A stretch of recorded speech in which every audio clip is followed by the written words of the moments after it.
Welcome everyone to live stream reviews from Streamyard. My name is Christian Karasevich. I'm the content marketing manager at Streamyard, and I'm really excited to have you all join us again for yet another episode of live stream reviews, where basically we want to hear from you. We want to bring you on stage. We want to talk about your live show, and we want to talk about, maybe it's the title of your show, if you're trying to come up with a hashtag, what your show concept is about, how you're marketing your live stream, what size audience you're getting. For example, how many people are tuning in? Do you have a community? So this show is all about you. So I'm going to go and bring on my co-host, Leticia Campbell, and we're going to get started. Leticia, it's great having you back. Hey, guys. Hey, Christian. How you doing? So this is I'm good. This is very good. This is going to be a really good, a good show. Yes, it is. I'm excited about all the topics we're going to talk about. So, I want to hear where everyone's tuning in from. And I know you and I talked beforehand. We had a question that we wanted to pose to our audience. So I don't know if you have time to actually, maybe go over that. Like, what was that question we were asking about? Well, I was talking about, I feel like this would be a great topic for today. As you guys are rolling on in onto the panel, addition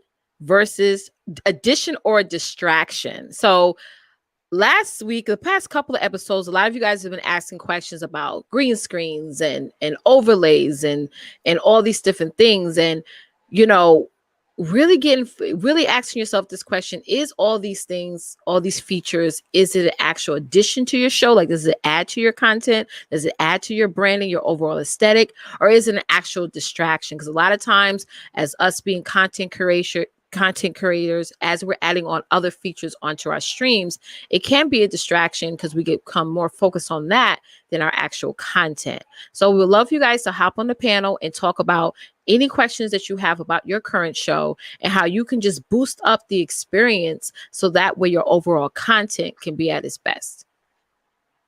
Definitely. Yeah. And with that, we want you, when we bring you on, so if you have questions, for example, we want you to, let me actually pull up my banner here real quick, by the way. So if you have a question, we want you to use hashtag ask. Yes. Put that in the comments. That's the first step. Second thing is, if you have a feature request, we want you to put hashtag feature in your comment. Again, I'm going to be doing these literally in real time. So as you give me a feature request, I'm going to be trying to capture as many of them as I possibly can. In addition to that, though, when we bring you backstage, we have a private chat. If you can just drop your name, what company you're with, and then what your question is, and we'll take 1 to 2 of your questions. And then if we have a lot of people come on, we'll move on to them, and then we'll recycle people if they have other questions. Yep. So leave your comments, leave your questions in the comments, and let's get started. That's right. Let's jump into it. So, can I talk a little bit about my first experience, live streaming period? I mean, when I first started using StreamYard, I can't remember the exact date that I actually went on and purchased. I started off like everyone. I started off at the free account because obviously if you've been streaming for a long time, there's always other platforms that you try. But when I ventured over to StreamYard, what I love about StreamYard is that, going live is more than just about delivering on what we're saying. It's about getting you guys to engage, having you guys hop on and we have an actual conversation. But, when we talk about all these other features, like with green screening, overlays and things like that, I'm so heavy on content that everything else beyond that is just so secondary. And I feel like a lot of times, and I also have a private group where I polled this question, a lot of people don't get started until they get the overlays, the green screens, the mics, the this and that. And so you go through months having an account, paying for it and not even using it. You know what I'm saying? Because you're waiting for all these features, and that really, I'm just gonna be honest, that really, makes me sad. It just really does. I'm like, you have so much to say. Get out there and just hit the go live button and build on what you're doing. Yeah. And I know we talk about this a lot, by the way, about people getting their overlays ready, for example, or having that intro video or that outro video. You do not need all of that. I'll tell you, like, when I first started using StreamYard, this is before I actually started working at StreamYard. I use StreamYard primarily because I was traveling around the world a lot, and I was in all these different locations where I had really good internet in some, and I had really poor internet in others, and it worked. And I had tried a bunch of other software as well, spent quite a bit of money on what I said, oh, well, hey, if I pay a lot of money for something, I should get, a better product. And it was not worth it because I needed a new laptop. I needed, a much better internet. If I was in a hotel, for example, you couldn't actually, hotels usually will throttle the internet. So I was running all these issues, but I was like, StreamYard, it worked. And it didn't matter where I was at. So I was in some pretty good locations with good internet, and then other places that just, the internet wasn't going to cut it. And somehow it worked, and it was amazing. Yeah. So, and I didn't have, I didn't start out with the overlays and the intro videos. I built on that as well. I started with, maybe I put an intro video in, maybe that was like one of the I started with a graphic, an intro graphic. And then I said, okay, this is good. And then I was like, okay, after each show, I would watch my show and I get to the end. And the one thing I noticed would be like, at the end, there was always that, like, how do I make this a clean transition at the end? And so then I said, okay, well, I'll have an outro graphic, a static graphic, and I'll put that up. So then when I put that up, I was like, okay, that kind of helps. But then I got into the habit, after I did that for a while, I said, okay, let me do an intro video. And then I need an outro video. So I have all of that stuff, but I didn't just put it all out there at once.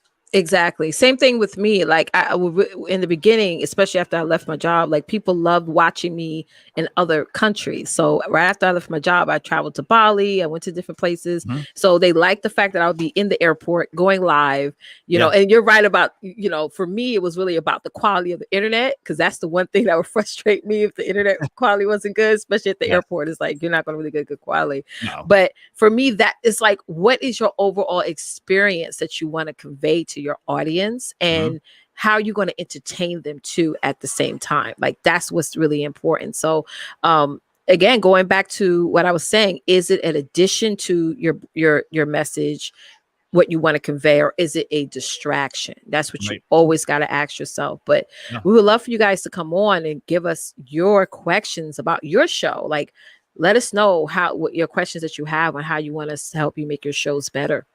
Yeah, and so good to see so many of our StreamYard friends. We've got nltmw joining us again. We see nltmw on quite a bit. Great person to connect with, by the way. They have a lot of really good information. They're always dropping a lot of value. Yeah. We've also got Living with MS in Tenerife. I know he was on. He was talking about how he was trying to, I think, use an iPad for his stream, and he was outdoors. Oh, so yeah. No problems with lighting, but he had, obviously have to deal with the tech side of things. He was in a different location.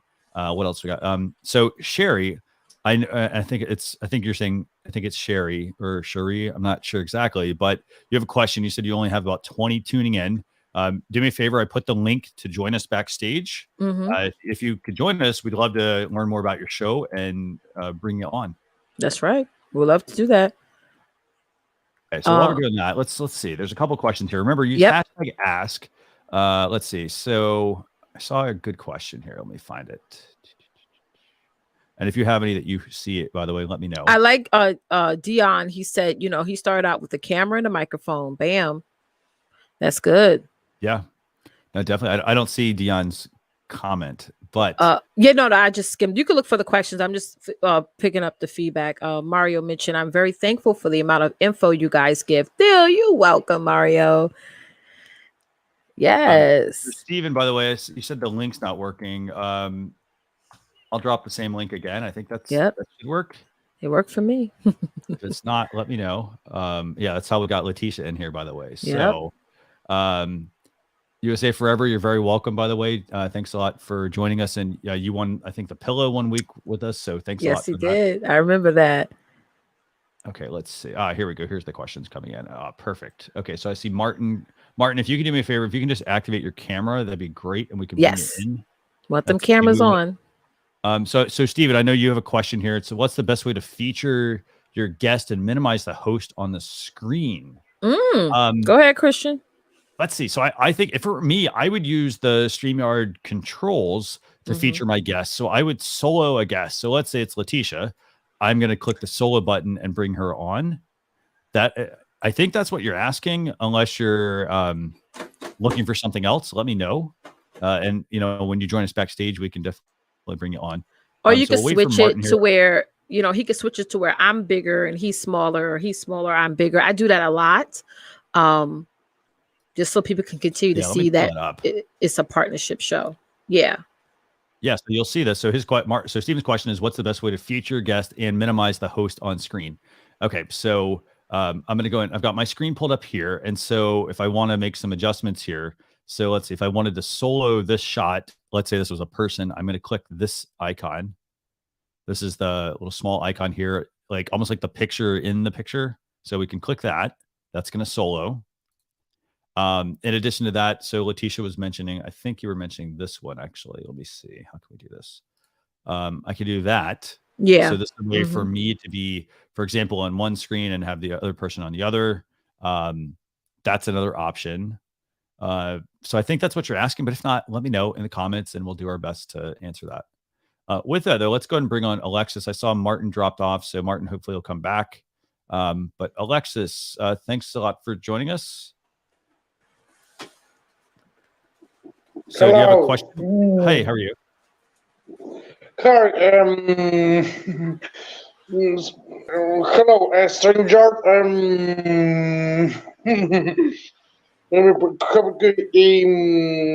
StreamYard. StreamYard.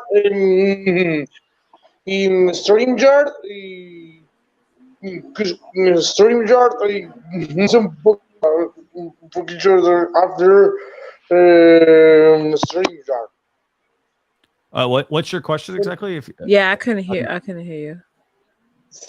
Yeah, sí. StreamYard, porque yo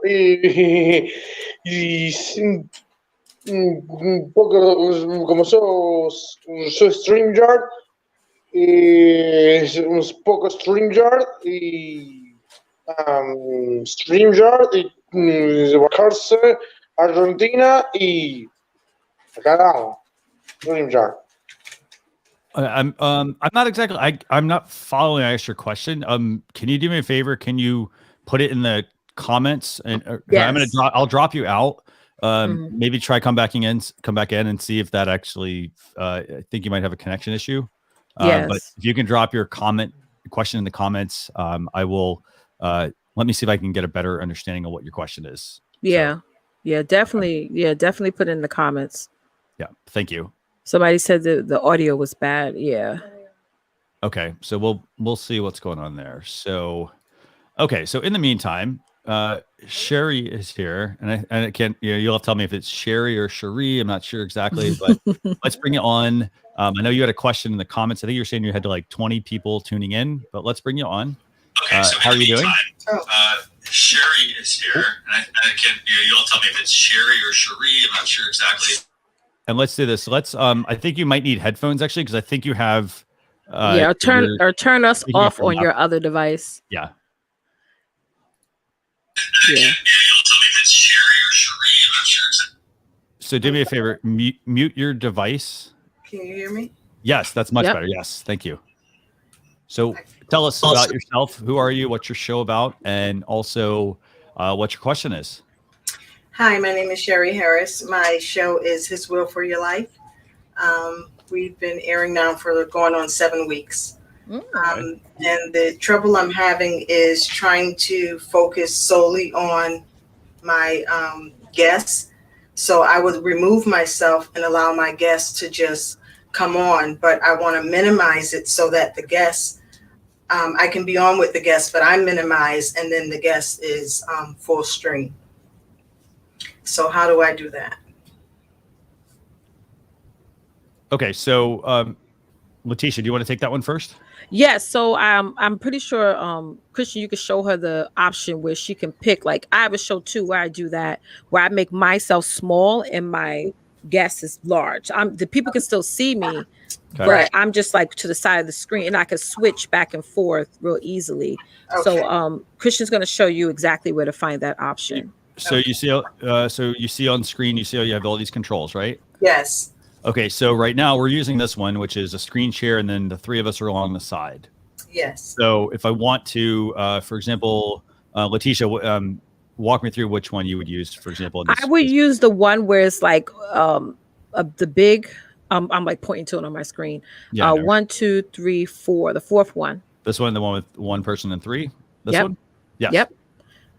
And So- also keep in mind, Sherry, that you can't move everyone around if you want. You have like 4 people on the side, and then the guests featured. So you can't move it around. You know, you just literally like drag and drop, basically. Okay, I didn't know that. I just thought when I clicked on that, it would, fix itself. Yes, and also make sure, and this is something I'm going to start to require too from all of my speakers, that if they are going to use their phone, they need to turn their phone to where it's landscape, because Okay. I'm realizing that since I refurbished my content, it just looks better when everyone is landscape. I mean, if you want to, obviously if you want to keep it that way, you can, but make sure that if they're on the phone, they just make it landscape instead of horizontal. Okay. Awesome. Yeah. I'm enjoying StreamYard, by the way. Awesome. I'm learning as I go, and so catching you guys when I can is very helpful. So thank you. Awesome.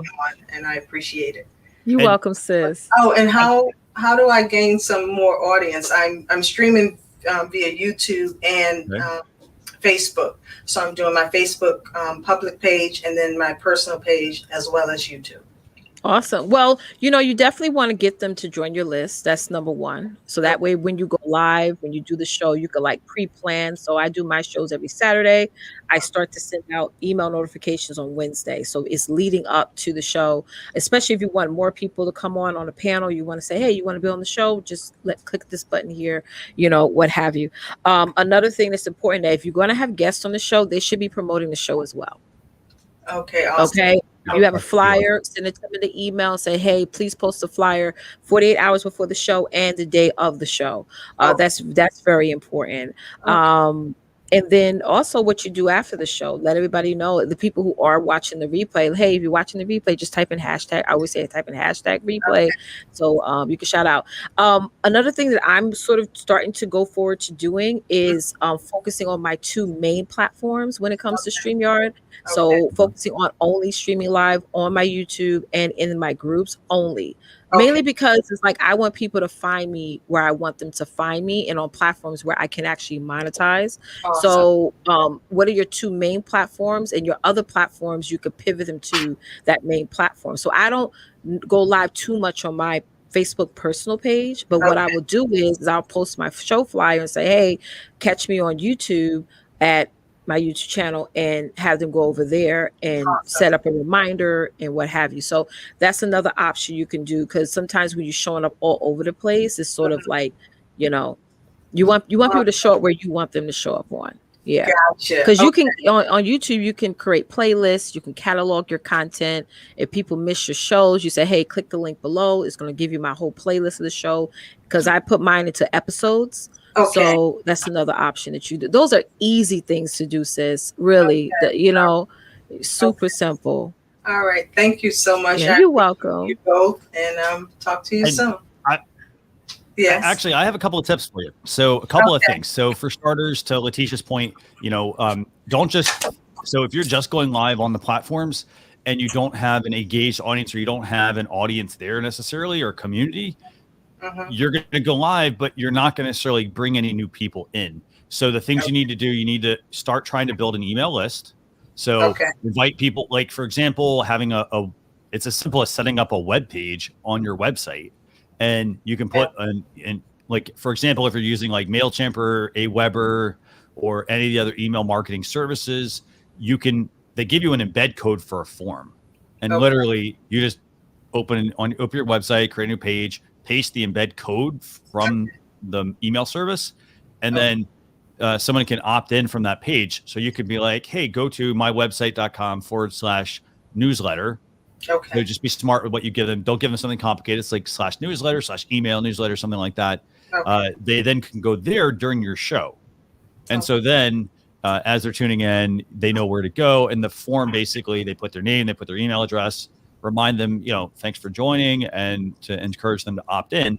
And then you can start emailing them at that point once they opt in. That's right. That's the first thing to do. Second thing is, for example, if you're streaming to YouTube. Messages now. Kim Curry, my message. No, that's okay. So if you're streaming to YouTube, one thing I would also consider doing, and I can't reiterate this enough, you have to go, once you schedule your live stream to YouTube, you need to go into your YouTube channel and update the title, the meta description and the tags of your live stream. That's right. Oh. And the reason I tell you people to do this is because it's just like putting up a pre-recorded video on YouTube. You can optimize the video around a keyword. That's right. So for example, if you're doing like you could, and this is how you can attract another audience or more people, is optimizing. Now don't put in, don't optimize it for something that is not what your video is going to be about or what your live stream is about. So, but you do want to make sure you're optimizing it. That way it can at least get outside your bubble of people and reach more people. Awesome. That's right. You guys are helpful. Spot on. And Okay. last thing for you, by the way, is that next Saturday, we're going to do things a little different with the show. At the same time, we're going to have YouTube channel reviews.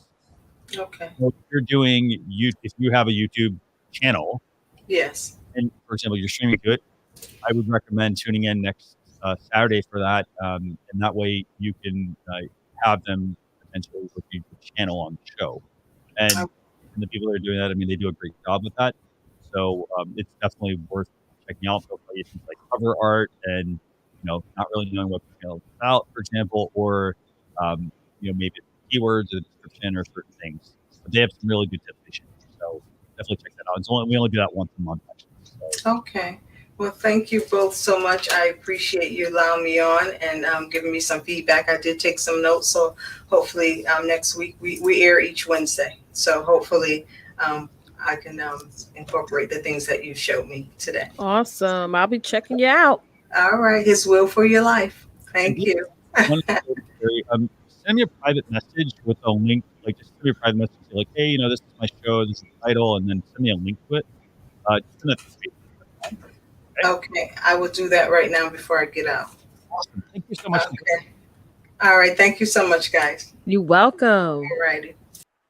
Okay. So I see we got a lot of other really good questions as well as some people waiting backstage. This is good. We got Marin and we've got Note to Men and Women here. So let me find these comments real quick because they're really good ones, actually. Mario, you're very welcome, by the way. Thanks for the information you guys give anytime. I love doing this. Yes. So, keep joining and keep submitting. Again, if you have questions or comments, if you have a question you want us to answer, #ask. And then if you have a feature request, these are things we could be building into the StreamYard product, put #feature. And then that way it allows me to know, what we're looking at here. So that's right. Okay, let's see. So I have a question here. Let me see. Where's this? There's a lot of good questions here, by the way. So where did it go? Okay, so I have a question. We'd like to, this is from Moana. We'd love to be able to schedule shows further in advance. 7 days is limiting when you're trying to lay things out in advance and be successful in providing information to guests. So I assume you're just streaming to Facebook. Yeah. Facebook has a 7-day limit. There's no way around it. Yeah. It's a Facebook limitation.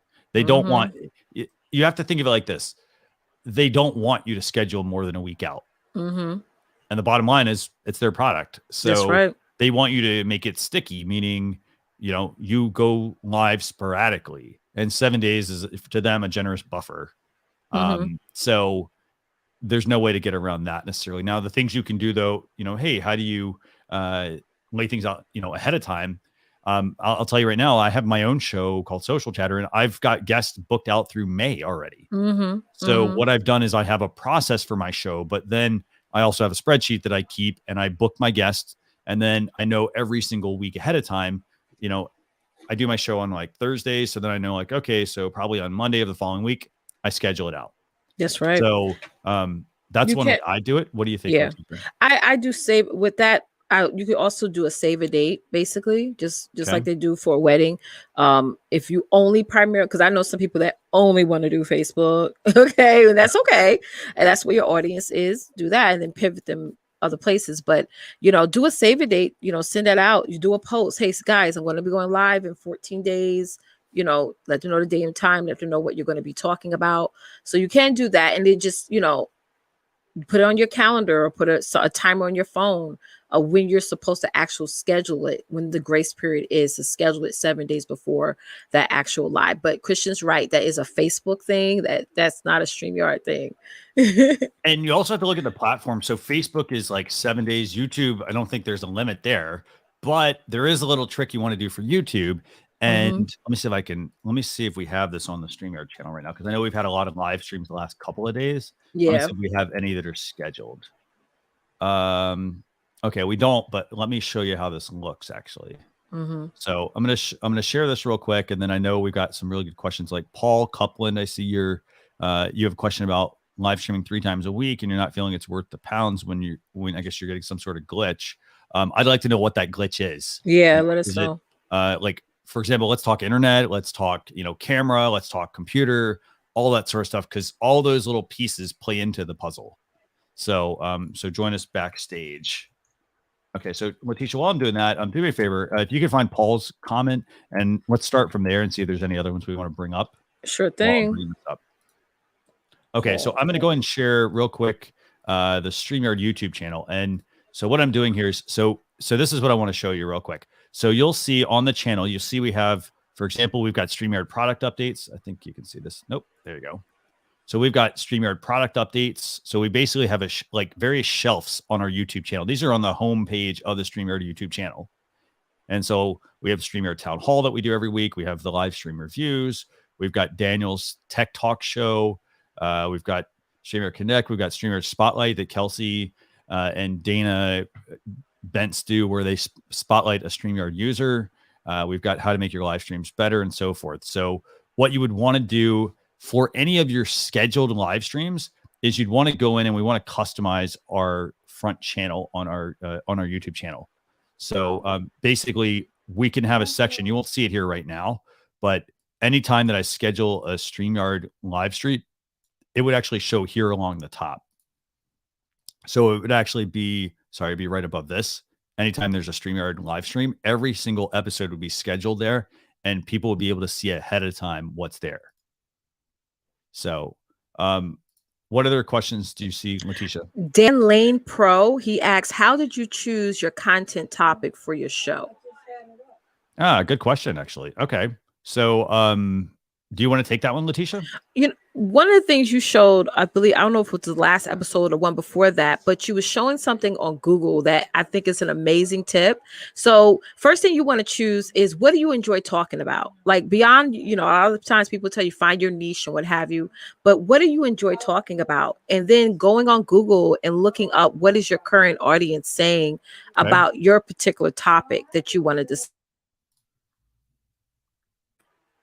Your particular topic that you want to discuss. So that's a great way to start figuring out what bullet points you want to address in your live shows, but you could build from that. That's what you can do. Definitely. That's a great way to get started, is first and foremost, what do you enjoy talking about? And then seeing what your audience is saying about the particular topic that you enjoy talking about.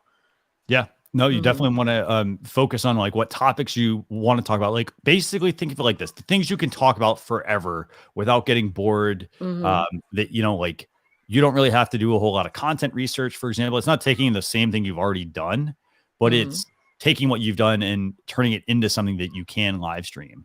That's one thing I would definitely look at. In addition to that, I mean, like I did the live stream reviews, and here's the reason why: because I looked at some of the other videos we've been publishing, and I said, you know what? I listened. So I listened to my audience, or in this case, the StreamYard audience. I listened in our Facebook group. I was watching our YouTube channel. I'm reading through the comments. What kind of feedback are we getting from people? And I said, hey, you know what? I think this would be a good idea. And then what I did was I didn't wait a long time. I did my research. I said, okay, you know what? I'm going to get my, graphics, get some of my stuff ready.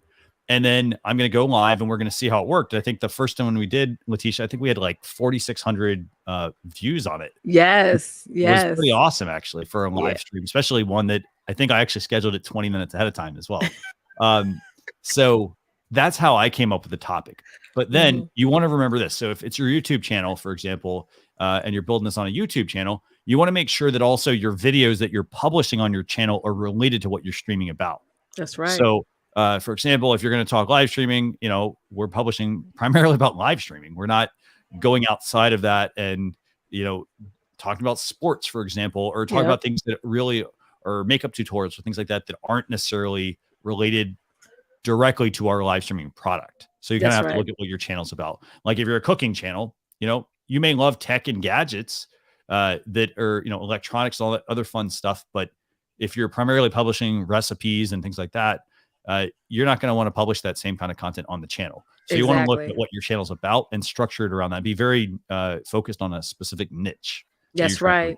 And it's always a struggle with that too, as well. It's like, it goes from what you, because after a while, you're going to say, well, I love to talk about this, but my audience wants me to go this direction. I'm going to give you an example. So I started off my live streams talking about sales and sales processes and things like that.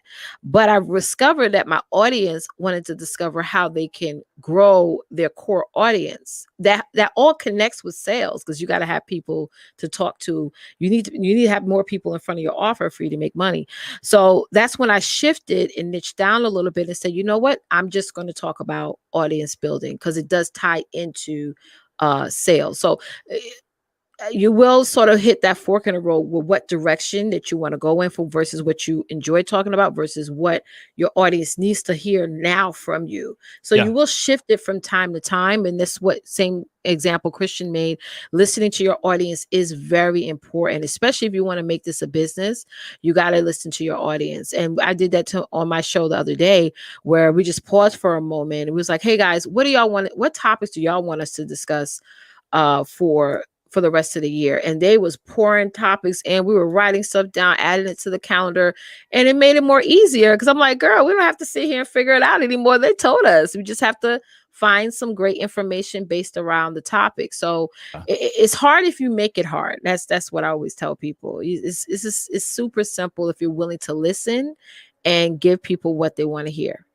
Definitely. And by the way, we've got a lot of questions. We've got a lot of people waiting backstage. I want to make sure that we get to every single one of you. Yes. So I know a couple people have dropped out and come back in. Just come back in. I promise you, we will get to those. I will also get to as many of your questions that we have. If we don't answer your question, do us a favor, just put it in again, because they are scrolling up. So I know one of the questions people are going to ask is like, hey, I want pen comments. I'll put that in a feature request. So yeah, I see another. Yeah, after. I'm sorry. Go ahead. I was gonna say Garden State Gardener. By the way, doing research on live streaming, didn't do live streams, but wondering what's the best package to buy and what added audio equipment should I buy. Do me a favor. I would love for you to come on stage on with us. Yeah, like you don't have to have any equipment whatsoever. You can just open your webcam. But do me a favor, come on stage, and this way we can talk through that with you to learn more about what you're doing, because I know Paul has a question here as well that's a very similar question. So let's so we'll answer your question. Let me see what else. And Corey had a question about how to make countdown timers. Yes, I saw that. I know we provide some countdown timers in your StreamYard dashboard. So if you log into StreamYard.com into your account and you look under the brand section, you will see there's a countdown timer under video clips. You can customize, you can add your own. You can also use tools such as wave.video as well to make your own. If you're a Canva user, Canva has this feature as well. The wave video ones, you can customize. The Canva ones, you can't. Like, I can't lengthen the timer that Canva lets me create, but I can create a countdown timer in both places. So I dropped a link to a tutorial because we do a Learn with StreamYard episode where we actually showed you how to do that. Yeah. Okay. So let's see. Let me go through this real quick. Okay, so let's do this. Let's go ahead and bring on. Who do you want to bring on? Actually, Leticia, let me know. I've got 3 people waiting. I've got. I can't see Marin. Okay, so I'm going to bring on Marin real quick here. Marin was, I think, first in line here, so we're going to bring on Marin. I think you've joined us last week, so good to see you, Marin. Hey. Hey. How you doing? Thank you very, very much. Anyway, before I ask my question, I just want to say to Christian, thank you very, very much for the winning pillow. So you're very welcome. Thank you with all my heart. So anyway, my question is very, very simple. How to pre-record here in StreamYard? Because I heard that you can do a pre-recorded video if you desire not to use the live stream. Okay. Yes. Good question. Very good question, actually. So, Leticia, do you happen to have your screen pulled up? Or I don't know if you want to pull your screen up and I can bring it in and we can show her how to do this. I sure can. And while you're doing that, I do see a couple other really good questions here, by the way, and I'll get to those. But Kachi, I know you had a question about offering adjustments of screen sizes. I'm going to make a note for feature request. Leticia, just let me know when you have that pulled up and I'll... Yep, I have it pulled up right here. Perfect. But hide this. Yep. Stay. All ready to go. There we go. Okay, so I've got Leticia. Leticia's, we're going to pull this up. I'm going to let Leticia walk you through how you do this. So, okay, Leticia, so you go here where it says share. You click on that. Click on video file.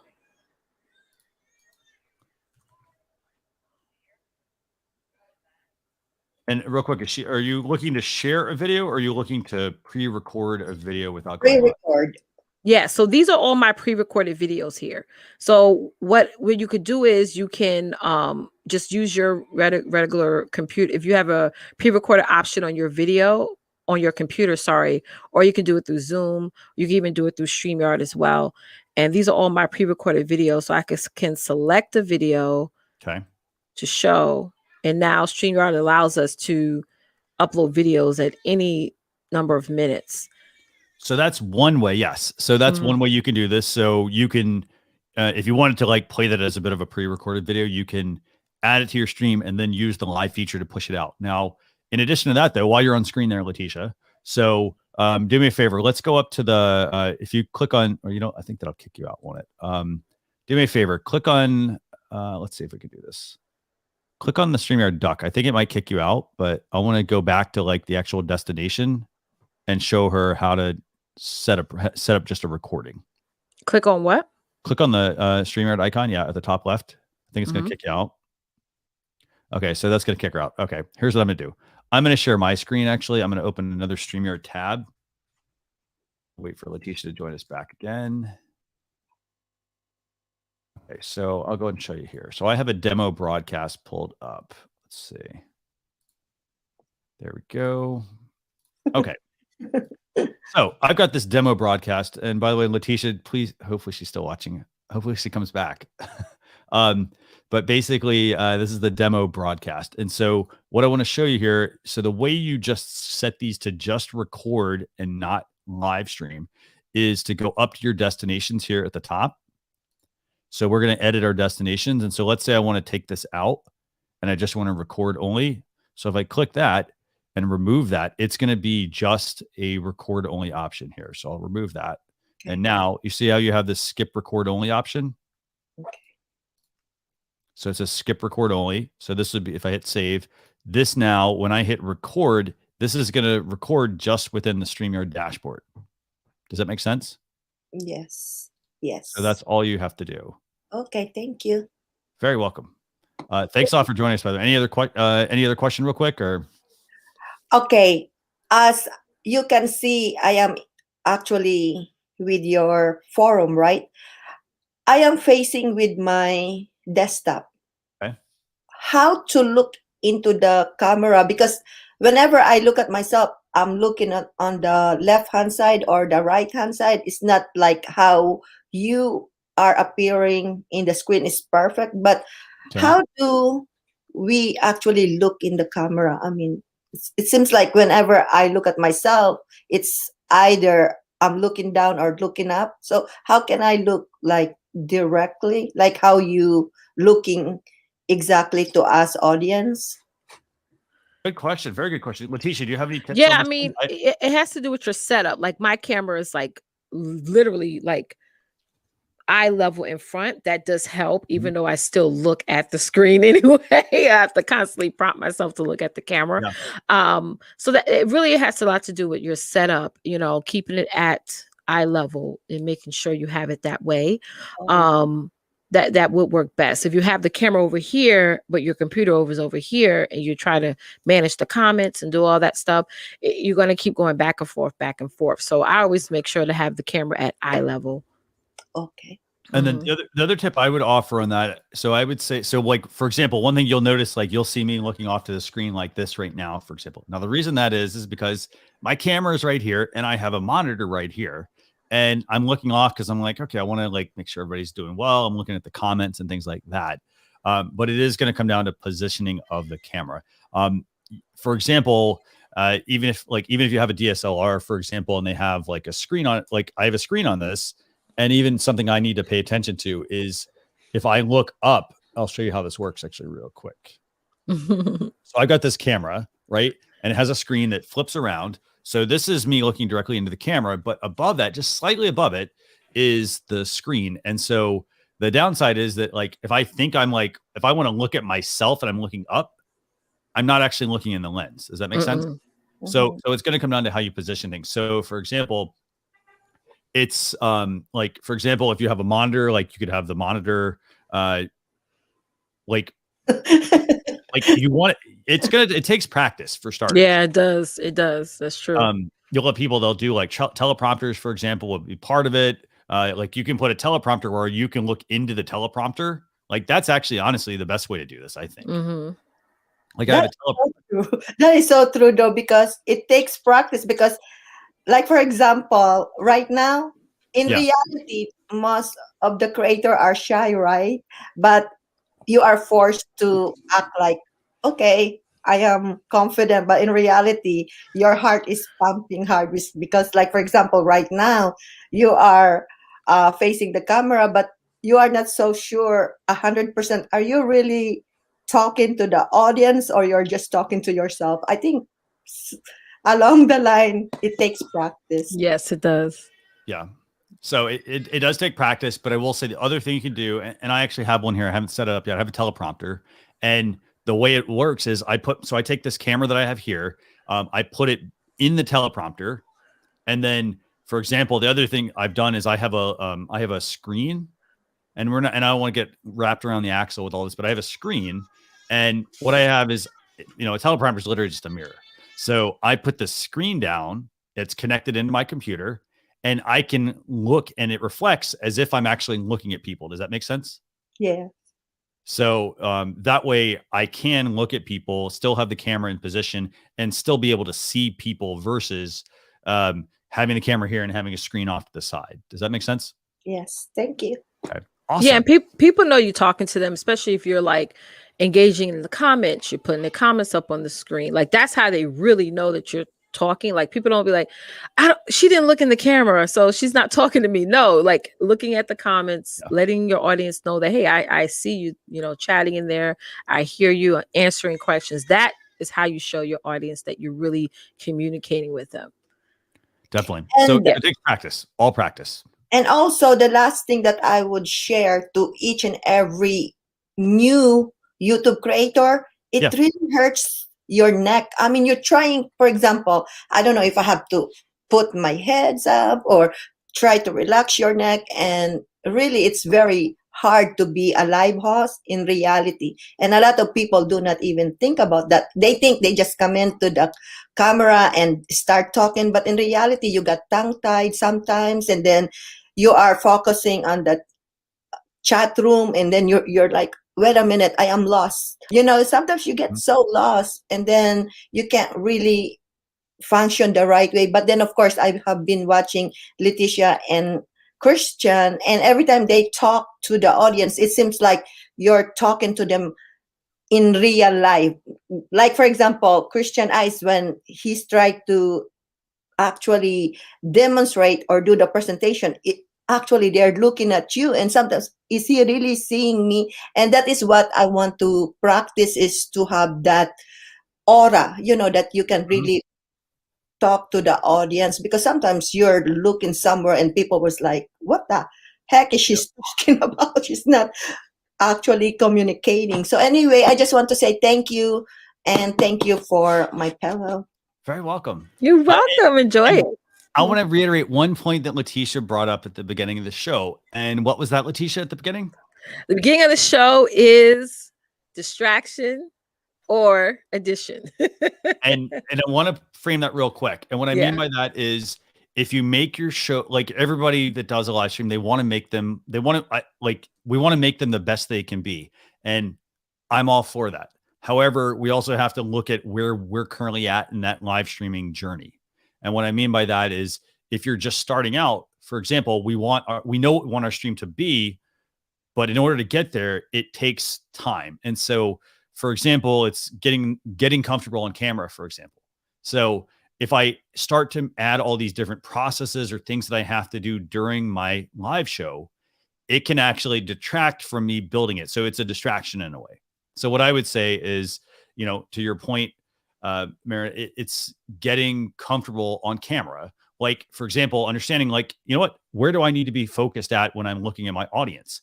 Get used to that, get used to your script, for example, and so then it just becomes like second nature. Like, hey, okay, I'm going to flip on the camera, hey, I've done this. Like I've done mine 200, I've done a show 270 something times on top of all the other ones I've done, and so it's practice.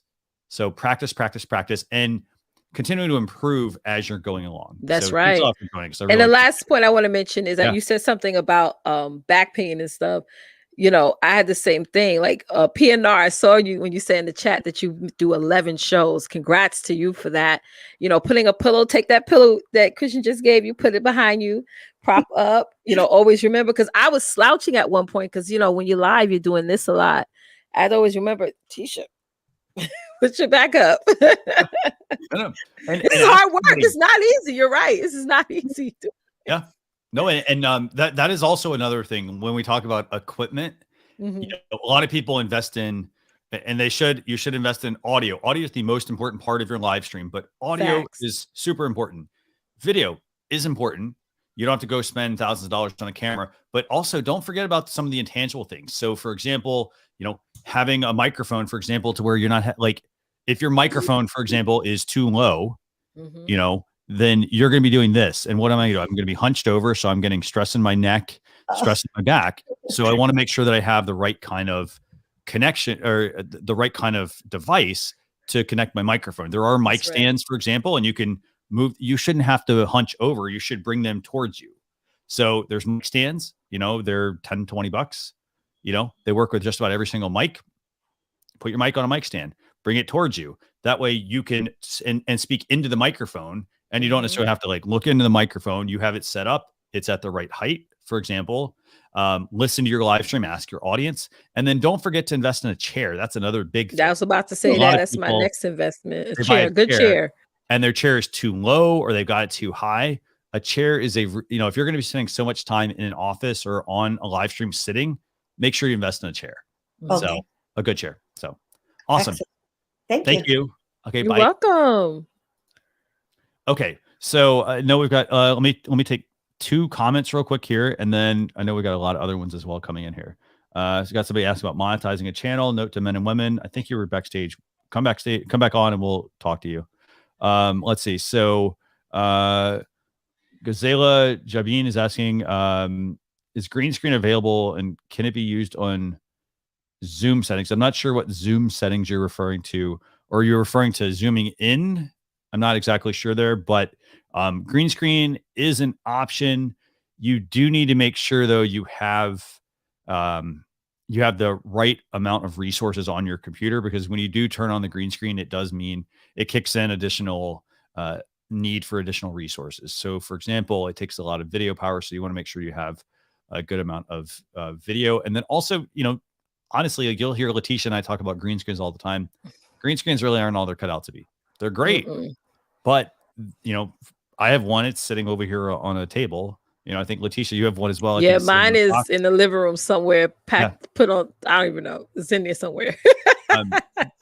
It takes a lot of, you need hardware to be able to, you need to A, make sure you light them properly. And then B, you need to make sure that you also have the right amount of system resources on your computer to be able to chroma key or remove, that's what it's called, chroma key, remove the green screen and replace it with something.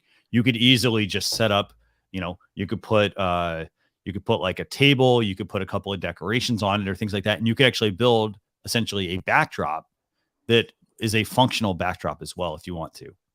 So, but good question. Okay. Yeah, and then one keep more that question. in mind. Also, if you have good lighting, if you're doing it during the day, what I noticed when the sunlight will come through the window, it will make one side of the green screen a little blotchy, and it's more time for me. It was just like, oh God, it's more time to set up. It's just, that's why I was just rolled it back up, put it back in the box. Yeah. And then one other question here is, from Honora. She's asking, does the interviewer and interviewee both need access to StreamYard? Good question. So the answer is no. The interviewer, yes. The interviewer is going to log into their dashboard, their StreamYard dashboard, and like it's going to look exactly like this. So let me see. It'll look like this. So this is my dashboard for this episode. And so I have, as you can see, I have all the controls. I have the ability to see comments, private chat, change banners, change the brands, and so forth. So that is what the main admin on the account is able to do. Now, the interviewee, for example, anyone that's backstage right now with us, all they need is for me to send them the invite code to join. And that's under the invite option in your StreamYard dashboard in your broadcast. And that's all they need. And then you bring them on. If they want to share their screen, they can share their screen. You as the admin or the controller of that account can then bring it into the broadcast. That's right. Okay. So we have Paul, a lot of questions. I'm going to get to these questions. Paul, I want to thank you very much for being super patient. Had a lot of questions. I know you had some questions as well. I think yours was related to glitching and whatnot. So Paul, thanks a lot for joining us. Good evening from the UK. I'm basically a radio DJ and I do streaming 3 times a week and I'm a radio 3 times a week. So basically the issue I'm having is 3 of my friends the past few weeks we've had glitching where it cuts out completely StreamYards and it just cuts out. It doesn't respond to anybody, the main host. Second of all, we had a problem where we basically put a video on and it glitches out. We've got good internet, we've had a good everything, and it doesn't work properly. We don't know what it's. We've contacted StreamYards 4 times and they didn't respond, not back to us, which is unusual because they usually do respond. And the guy's going live tonight. He's having major issues. Last week we had to be dropped out loads of times to get him back onto the stream, but everyone else was fine. But then suddenly it stopped and it started glitching. So, so a couple of things. So, have you run a speed? Just random stuff. Have you run a speed test? Okay. So, like, what kind of? So, I know for people that are viewing, if you look at your speed test. So, if you go to speedtest.net, I'm a tech engineer. This is what I used to do. So, okay. So, what do you get for upload? 76 megabytes.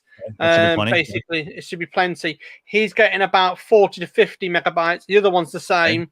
And we have no problems with the internet. Every single day is fine. But it comes to evening time, especially to Saturday night, Sunday night, and then Friday night when my other people are streaming, we're having major issues because we can't. It's about a 20-second delay lag between the actual talking to somebody and they're responding, and we're talking on each other. I'm wondering if there's something going on with the internet. We've spoken to all internet companies. We've spoken to all the streamers, and we've spoken to a lot of people saying the same thing in the UK. It's been, I would say, at least I'm on about 20 streams a week. I'm on. Yeah. So I know most of the UK streamers which go on, and they're saying the similar things at the moment. There is a lot of streamers having problems. We did contact them. We did contact StreamYard to ask them, but no response back about it. But then we did see on Twitter page the other day that they were upgrading something or doing something to the system. And I said to them, that's fine, understandable. But that last week we couldn't watch properly the stream, which I'm watching tonight, which he goes live in 27 minutes. He'll go live and he has to be dropped out all the time to get onto it because the StreamYard's not connecting. I don't know if it's connecting from UK network to the US network or wherever your wherever your server is. It's just dropping out, and that's the main problem we're having. I would say this: if you do, I would say contact our support team. I definitely think it's not normal that they wouldn't respond to that. If you were going the email route, I would say. So I'll pull up the page here and show you what to click on here. So what I would do is I would do this. So here's the broadcast. Okay.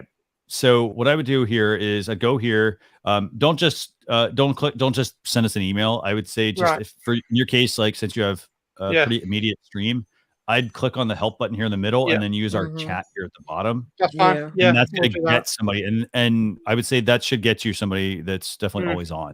We have great chat support. The other thing is we're trying to sort out is we need StreamYards. I don't know when they're going to get sorted this out. Is to combine your settings with Stream Deck. Because we try to use hotkeys, we try and use everything, but we need a shutdown button so we can kick somebody out of the basement or kick somebody out of the picture straight away. Literally, while if somebody comes up, say a troll by accident, because we 9 of us use Stream Decks all the time, and we're having problems. The coding doesn't always work and it doesn't respond. So we tried it 7 times different networks, and that's another thing I've contacted support about, and still no response. But that was about 3 months ago. Yeah. That's weird. I mean, because I've been here for at least 3 months, and I would say I know like we don't have hotkey support at the moment. I know that's something on our roadmap. Yeah. But again, I mean, I know I talked to somebody yesterday. They got in touch with support, and they were literally chatting with them by the time I'd closed my window. So so I'd say contact them back. I know they definitely can help you with that. I'm sorry you're having that. Yeah, sorry. I've been a DJ for nearly 20 odd years. I've been doing tech for about 25 years. So I know a little bit more about it than some people do. And I use 2 platforms. The main one is StreamYards. And the thing is, I paid for this one to start using it again. But at the moment, a lot of people asking me, is it worth it to do it? I said, my opinion, yes, it is. But they need to fix this, or we need to find out the fault. We're having all the other streamers having a problem, and they're having a problem. You know what I mean? So, like I said, it's just one of the things. We'll contact support again, but I thought I'd let you know. Yeah, do me a favor. If you don't hear from them, you're welcome to private message me, and you and I can chat, and I can let them know, like, hey, you're on the way, and we can go from there. So, thank you for joining us. Thank you for having me up. Thank you again. Thank you. Have a good one. Yeah, you too. Thank you, Leticia. Thank you. Okay, so let's get through some of these questions, and then we're gonna bring on Melvina. Melvina's got some questions, I think. So let's do 5 questions. 5. Is 5 enough, or do I need to do 5 10? is good. Let's do 5. Let's do 5 and then get to the guests. Okay, so I'm currently at, let's see. So actually, let me just look through these real quick. Yeah. Let's see. So, and guys, make sure you put in hashtag ask and then the question. If it's a feature request, put hashtag feature. That just helps us out so much. Okay, yeah, it definitely does. Okay, so here's a good question. And you see that one, Leticia? Yes. Can it show my slides for presentations? And can I do my video and edit it without going live on Facebook or YouTube? The answer to that is yes, you can. Yeah. And I'm actually going to get you a video. So, Adafe, you have we had a Learn with StreamYard episode that we did, and we talked about how you can use Google Slides to share a presentation in StreamYard. The same thing also holds true for PowerPoint or things like that as well. So, if you want to share that, definitely check out this video. It's a tutorial where I'm giving this, it's showing you how I split my screen up, how I open Google Chrome in one, how I have my StreamYard dashboard in the other, and then the other window. And then I basically am sharing everything that's open in the Chrome tab in the other one. So definitely check that tutorial out. Yeah, it's a real good video. Check it out. Check it out. And if you still have questions, you're welcome to message me as well. So, okay, so there's one. Let's see, next one. Is there a way to hide the number of people who are live watching? I don't know of a way to do that. And why would you want to? Good question. Yeah. No, good question.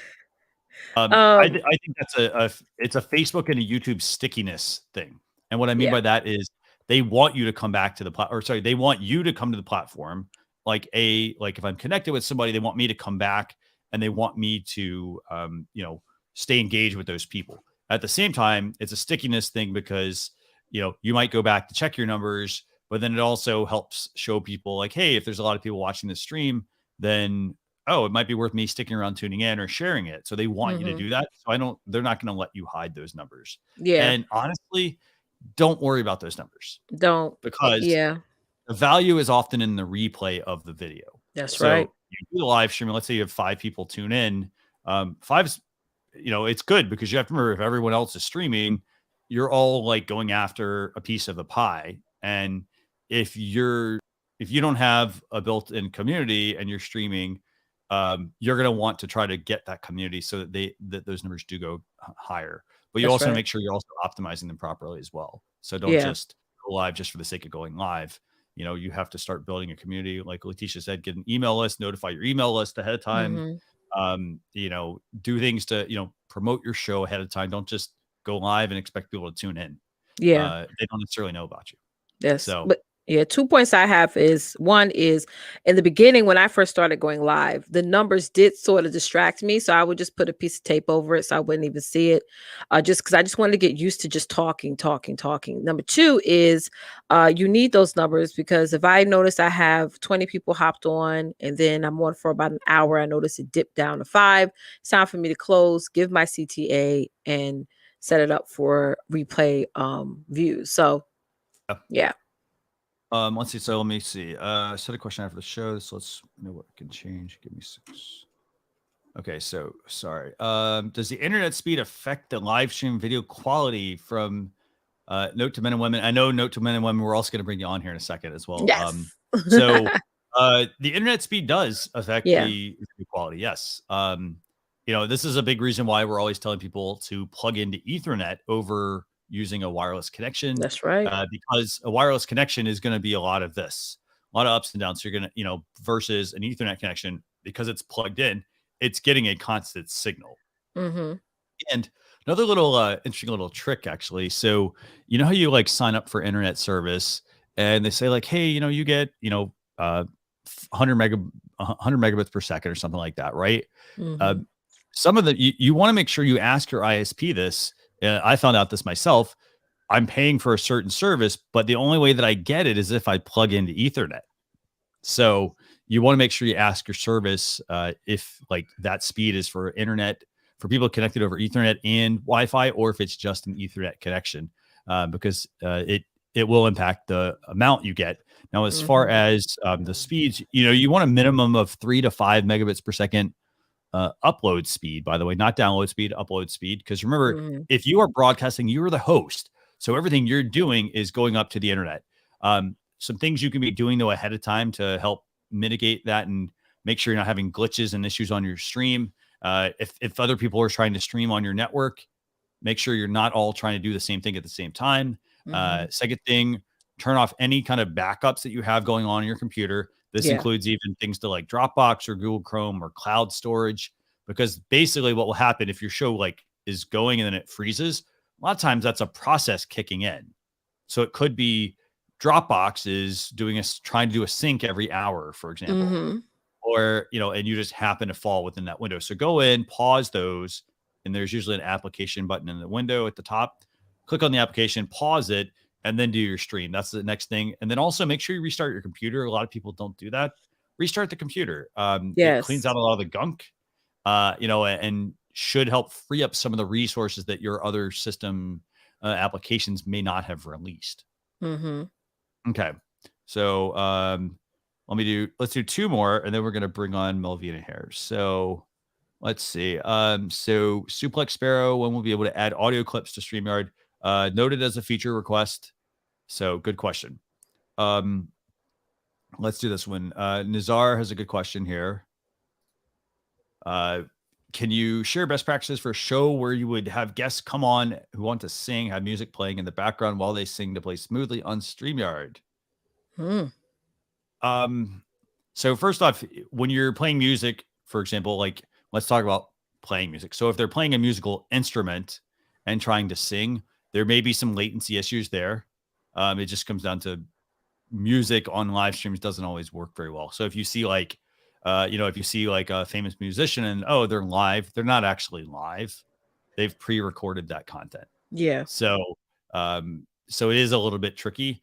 And then also let's say Leticia wants to play something and I want to also, I'm not a singer, by the way, but let's say I wanted to try to sing to it. Our stream is pretty good, but there is a little bit of a delay. So there's not much of a way to get around that per se. It's going to be to test it out, to see how it works, and then to be aware of what those issues may be. It is hard to do a lot of that, i.e. the playing music and having singing, for example, with that. Now, the other part, if you're asking about playing music in the background, as in like playing music from like a software, for example, like an Apple Music or Spotify or things like that, I definitely wouldn't do that because, for example, if it's YouTube, if YouTube could flag it for copyright and take down your video, they will actually mute your whole stream. Yeah. Facebook, same. And then also, if you're using a service like a YouTube Music on a stream you're going to YouTube with and Facebook, YouTube might think it's fine, but Facebook might flag it. So you exactly. have to keep That's happened to me multiple times. Trust me, it's frustrating. I mean, and also, Nazara, to answer your question, this could be a great way for you to build your list because you can get away with it a little bit more in a group setting, like a Facebook group. So maybe let everybody know, hey, we're going to have an upcoming singer coming on my show.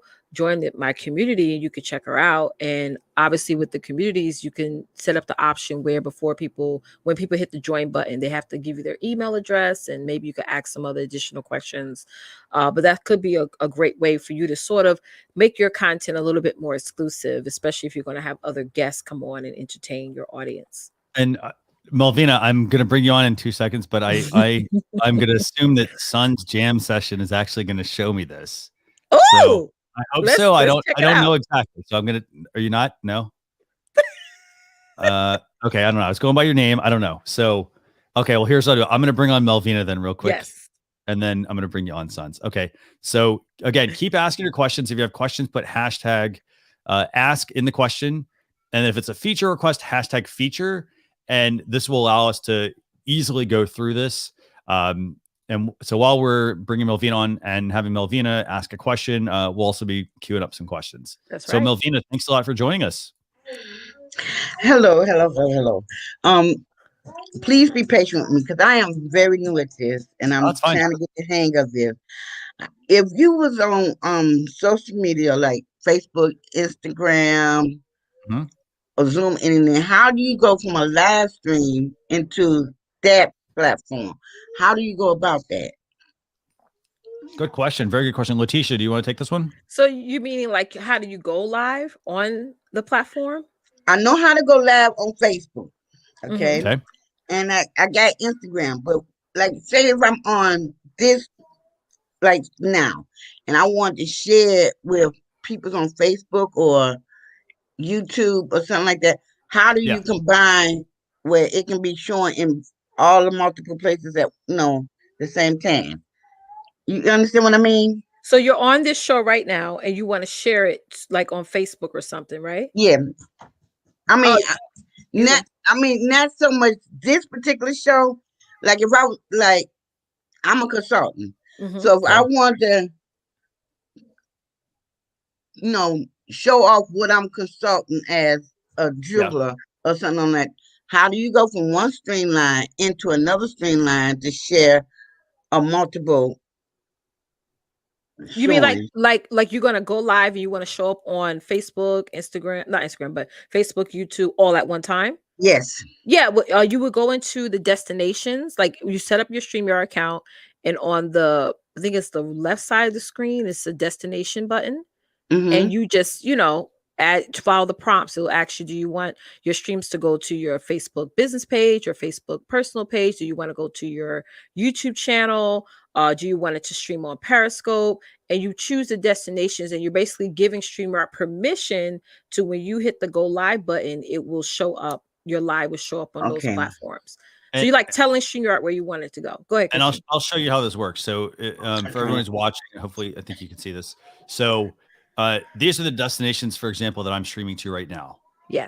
And so if I want to add, so I have to first connect these, but if I go in here and then I want to add a destination, I'm going to click the plus sign, and then I'm going to have the ability to select the ones that I want to stream to. Now, the things you have to remember. So for example, let's walk through these. If it's Twitch, for example, it's going to be to your own Twitch account or to someone else's Twitch account that you have access to. Yeah. So you'd have to go and log in. Same thing for Periscope. If it's YouTube, for example, you have to have your account added as a manager on their account to be able to then have it as an option in here. And the same thing for so like a Facebook profile. Again, let's say you're like, hey, I want to also stream to Christian's profile. You wouldn't be able to do that because you wouldn't have mine login. Does that make sense? Yes, that do. And then the same for Facebook groups. If I want to stream to a Facebook group, I have to have I have to be an admin of that Facebook group to stream to it. Yeah. Okay. Okay. And the second part of the Yeah. question, which I didn't type. No, it's fine. This is for Leticia. Am I saying your name right? Yeah, it's Leticia. It's okay. Okay. I'm bad with names, so I apologize. I'm the same way. By me doing this, would this help me? Because when I go on like, for instance, Facebook, when I go on live, I always put in the description box, you know, for new people joining, I ask for emails and, you know, information so I can keep reference of who and what every person who purchased it, you know, who are. Would this help build up my email database? Doing it this way? Absolutely, it will. I mean, you want to give your viewers an option to opt onto your email list. So you need some type of system to do that, you know, because you just can't like write down the emails and then send them out email messages in Gmail. And no, they have to opt in to be on your email list. Okay, that's just a rule. We all have to abide by that. So that's how you build up your email list. So in case you have new inventory coming out, they could be the first to know about it before you even go live. You feel what I'm saying? Yeah. Okay.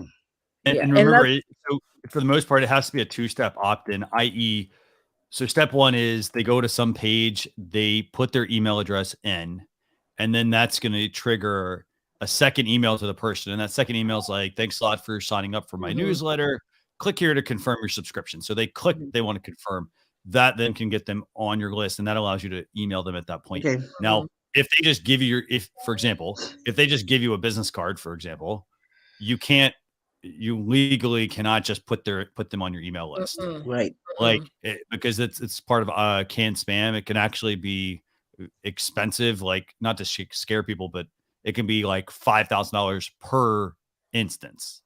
So you have to be careful with that. If they just give you a business card, they're like, hey, here's my business card. Don't just add them to your list. Yes, you have the ability to go into your email service, and there's an option that says like add people. And then if you add them, you know, it's like, I confirm that I got this person's permission. Yes. But make sure you actually do have their permission. Exactly. Okay. Well, that's the reason I had to go back to school. It's all right, Melvina. It's all right. Okay. I thank y'all. Thank y'all. Y'all, some of it is clicking in, but no, it's a slow process, but I'm going to get it. Yes. And definitely, you know, and if you want to, like, we have a Facebook group. So if you go to facebook.com/groups/StreamYard community, go there. And it's a great place for you to join.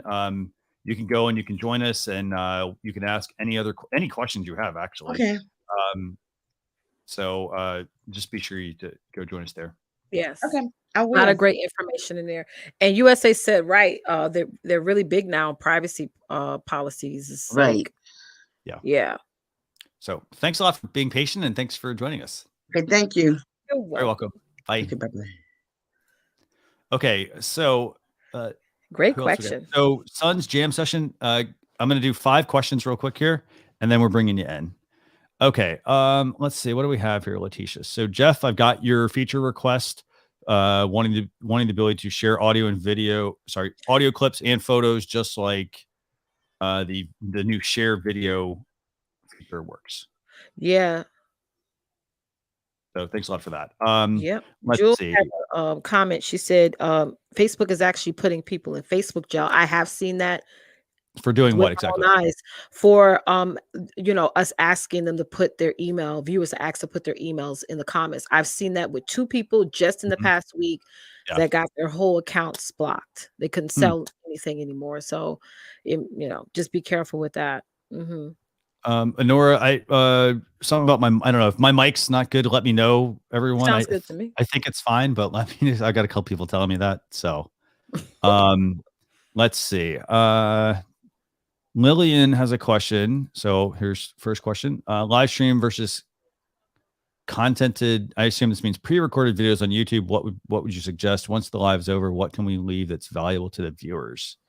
Good question. I think actually what you can do to help your viewers or to bring in more viewers is to optimize your live video for YouTube search. Yes. So don't just do the live and then done with it, go into your YouTube channel and go into every single video that you do and look at the title, the description, and the tags, and see what, figure out what you want to optimize it for. What do you suggest?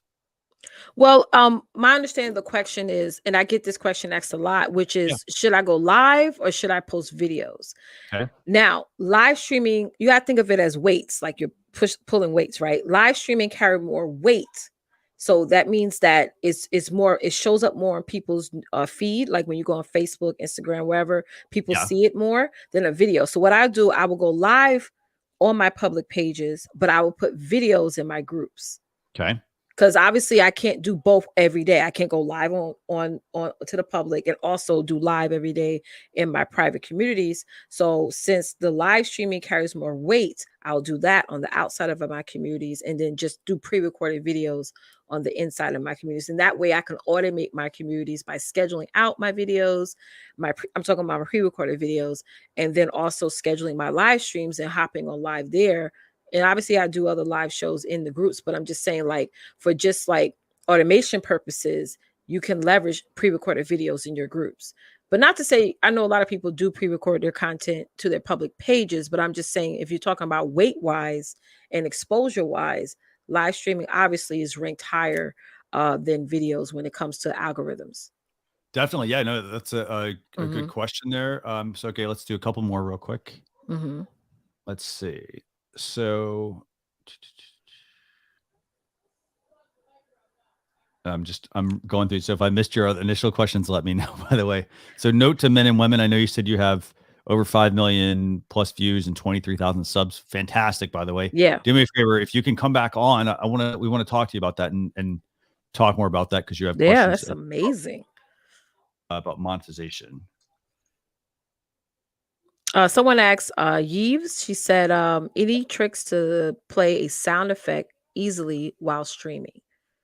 Let me know if this plays, by the way. It should. I don't know what I'm going to play here. Let's see. You know what? Let me see. That's a good question. Let me actually see what I'm going to play, and I'll actually show you. I'll play something real quick. Let's see. Yeah. I see that a lot on people's sound effect shows. They'll play like a horn or.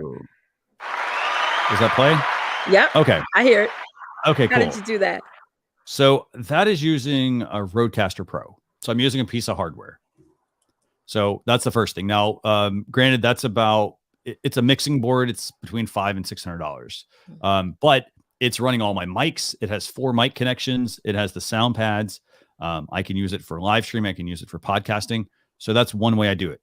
Basically, everything is loaded into there, and then I can have different banks of sounds. Another way is to also use, you can try Voicemeeter. So Voicemeeter is a good piece of software as well for that. If you're a PC user, that one's a good option here. Let me drop some links here. Yeah, I'm gonna look into that. Okay, so Voicemeeter. You can also check out Loopback from Rogue Amoeba, or sorry, Loopback. Not Loopback. Sorry, they have a software called Farrago. This one is actually a very similar one. And this one runs on your computer. So that's one option, another option. And then another one I also like is, it's called Backpack Studio. Let me find the exact link to that one. So it's called Backpack Studio, and it's a pretty cool little app. So here, and also. Yeah, that's cool. And Christian, quick question. USA live stream mentioned, are there copyright issues when it comes to sound effects? Like, I don't think there's a copyright on applause or like a tooting horn, because that's like. I actually think there is. Oh, okay. But you do have to be mindful about what you get and where you get it from. For example, that came on my Rodecaster Pro, so I didn't have that one. But there are some cool things where you can record your own, for example, and you can make them your own sound effects. So that'd probably be the best way to do it. For certain things, look up royalty-free sound effects to make sure you're not, violating someone else's, like, because people did create them for the most part. I know there's a gentleman, he's on a radio, Funkmaster Flex, and he has his own type of horn, like, and trust, he has that trademarked. So don't use his horn. So I'd say yes. So if it's a sound effects or audio or any of that stuff, you want to make sure that you are make sure you research it. Don't just go grab it off someone's website. Like look up royalty-free sound effects and find something that you're allowed to use. Because some of those, they may allow you to use them for personal use, but not for commercial. And commercial is anything that you're doing, even if it's not generating you any revenue, but it's part of your business. So you have to keep that in mind. Okay, so let's see. So one more question real quick. Let's see. And remind me to go back to Kevin's question. I'll do 2 questions. So Kevin asked about wondering about the significance of the duck in the logo. That's when StreamYard was created. That's what we wanted to use that for. So like they thought that it was different. It came down to like the name and all that sort of stuff. So definitely so that's kind of, I mean, I don't know much else beyond that about why we use that. So that's their logo. Bam. That's so let me see. So I got looks like our jam session guy had to drop. Okay, so question for Moana asking, is there a way to have delegate ability so that our virtual assistant and social media manager can schedule on behalf of the owner admin? Absolutely. You want to tell them how to do that? Yeah, I mean, you can definitely, I mean, one option is to give them your login, and they will get, or the second option is the code, right? Like they can log in and they'll get a code and they can log in that way. I don't know if I'm explaining it right. Yeah. Right. So the way it is, so like, let's say I wanted to give Leticia admin access. So basically what I do is she knows, okay, go log into StreamYard. She doesn't log into her account. It's going to ask her for her email address. She puts my email address in. It's going to generate a code that gets sent to me. And then I send her the code and then she can join that way. And when she joins that way, that gives her admin access to be able to control things. Same thing for, your virtual assistant, for example, if you have a social media manager that needs to access things as well, same process. So we can go, so that's gonna be the best way. Steve had a question about voice syncing. I haven't, let me see. Where's that one at? At the bottom? SVEN. Yes, at the bottom. Sorry. Okay. I haven't got there yet. Okay. Sorry. I'm a little slow at the moment. And Andrew, you asked me about loopback. I'll answer that in a second as well. Awesome. Okay, so I love StreamYard, but for me, there's one function missing to keep voice audio in, voice in sync.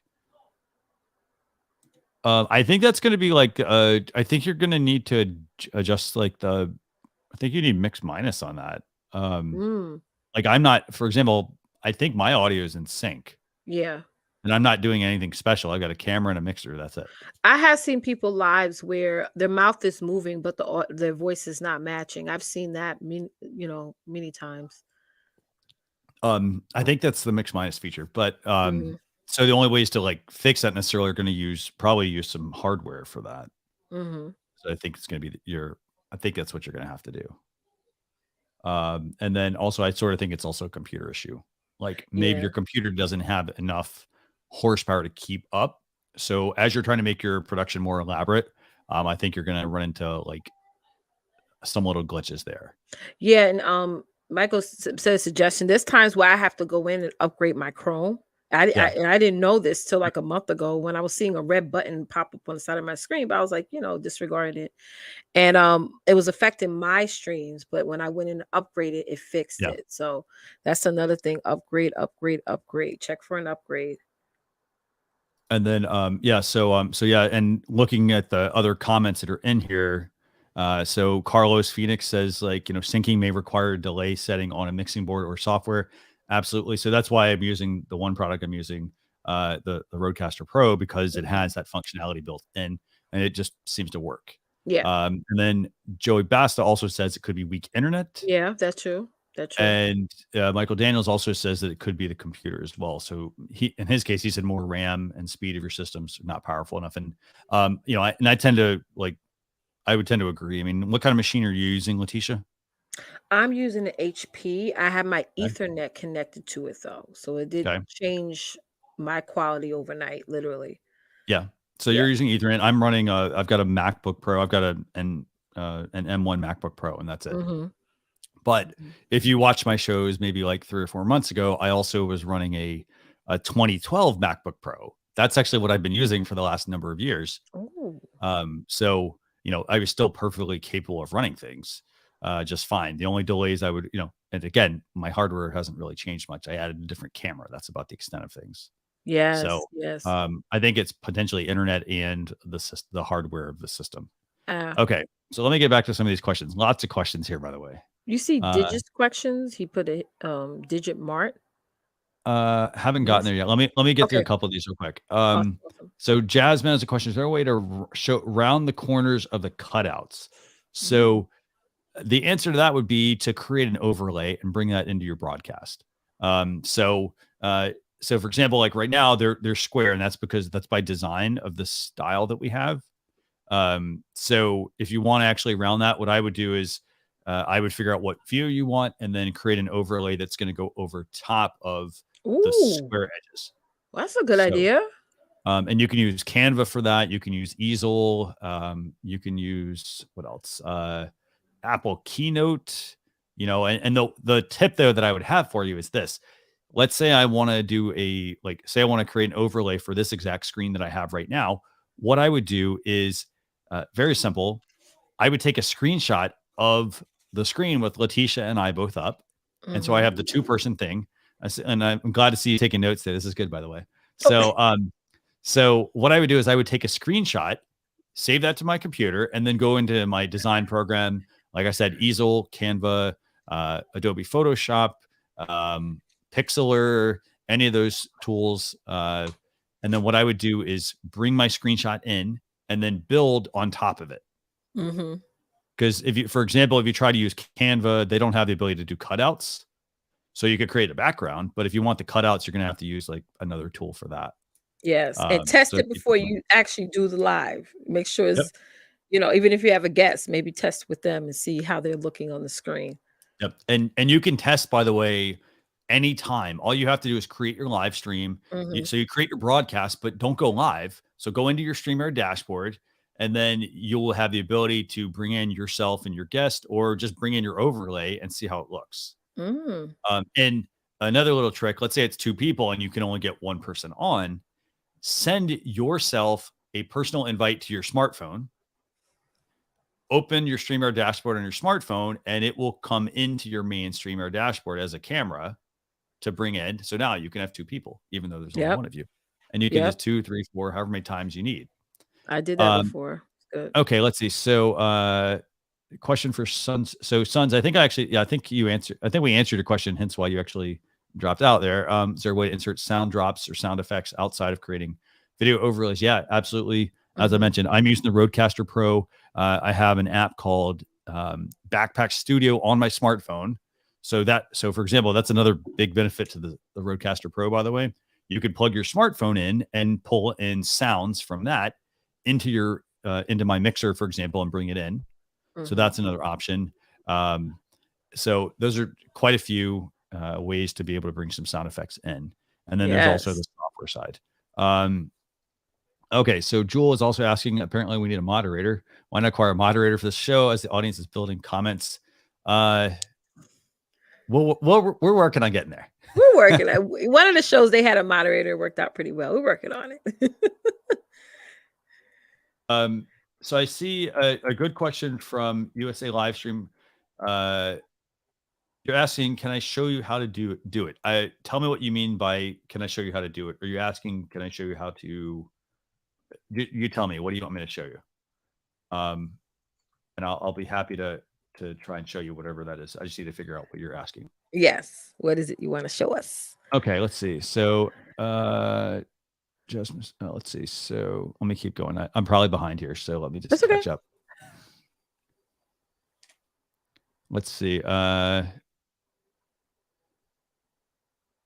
So Barbara mentioned, by the way, back to DJ Sparky earlier, it sounds like something's clashing with StreamYard.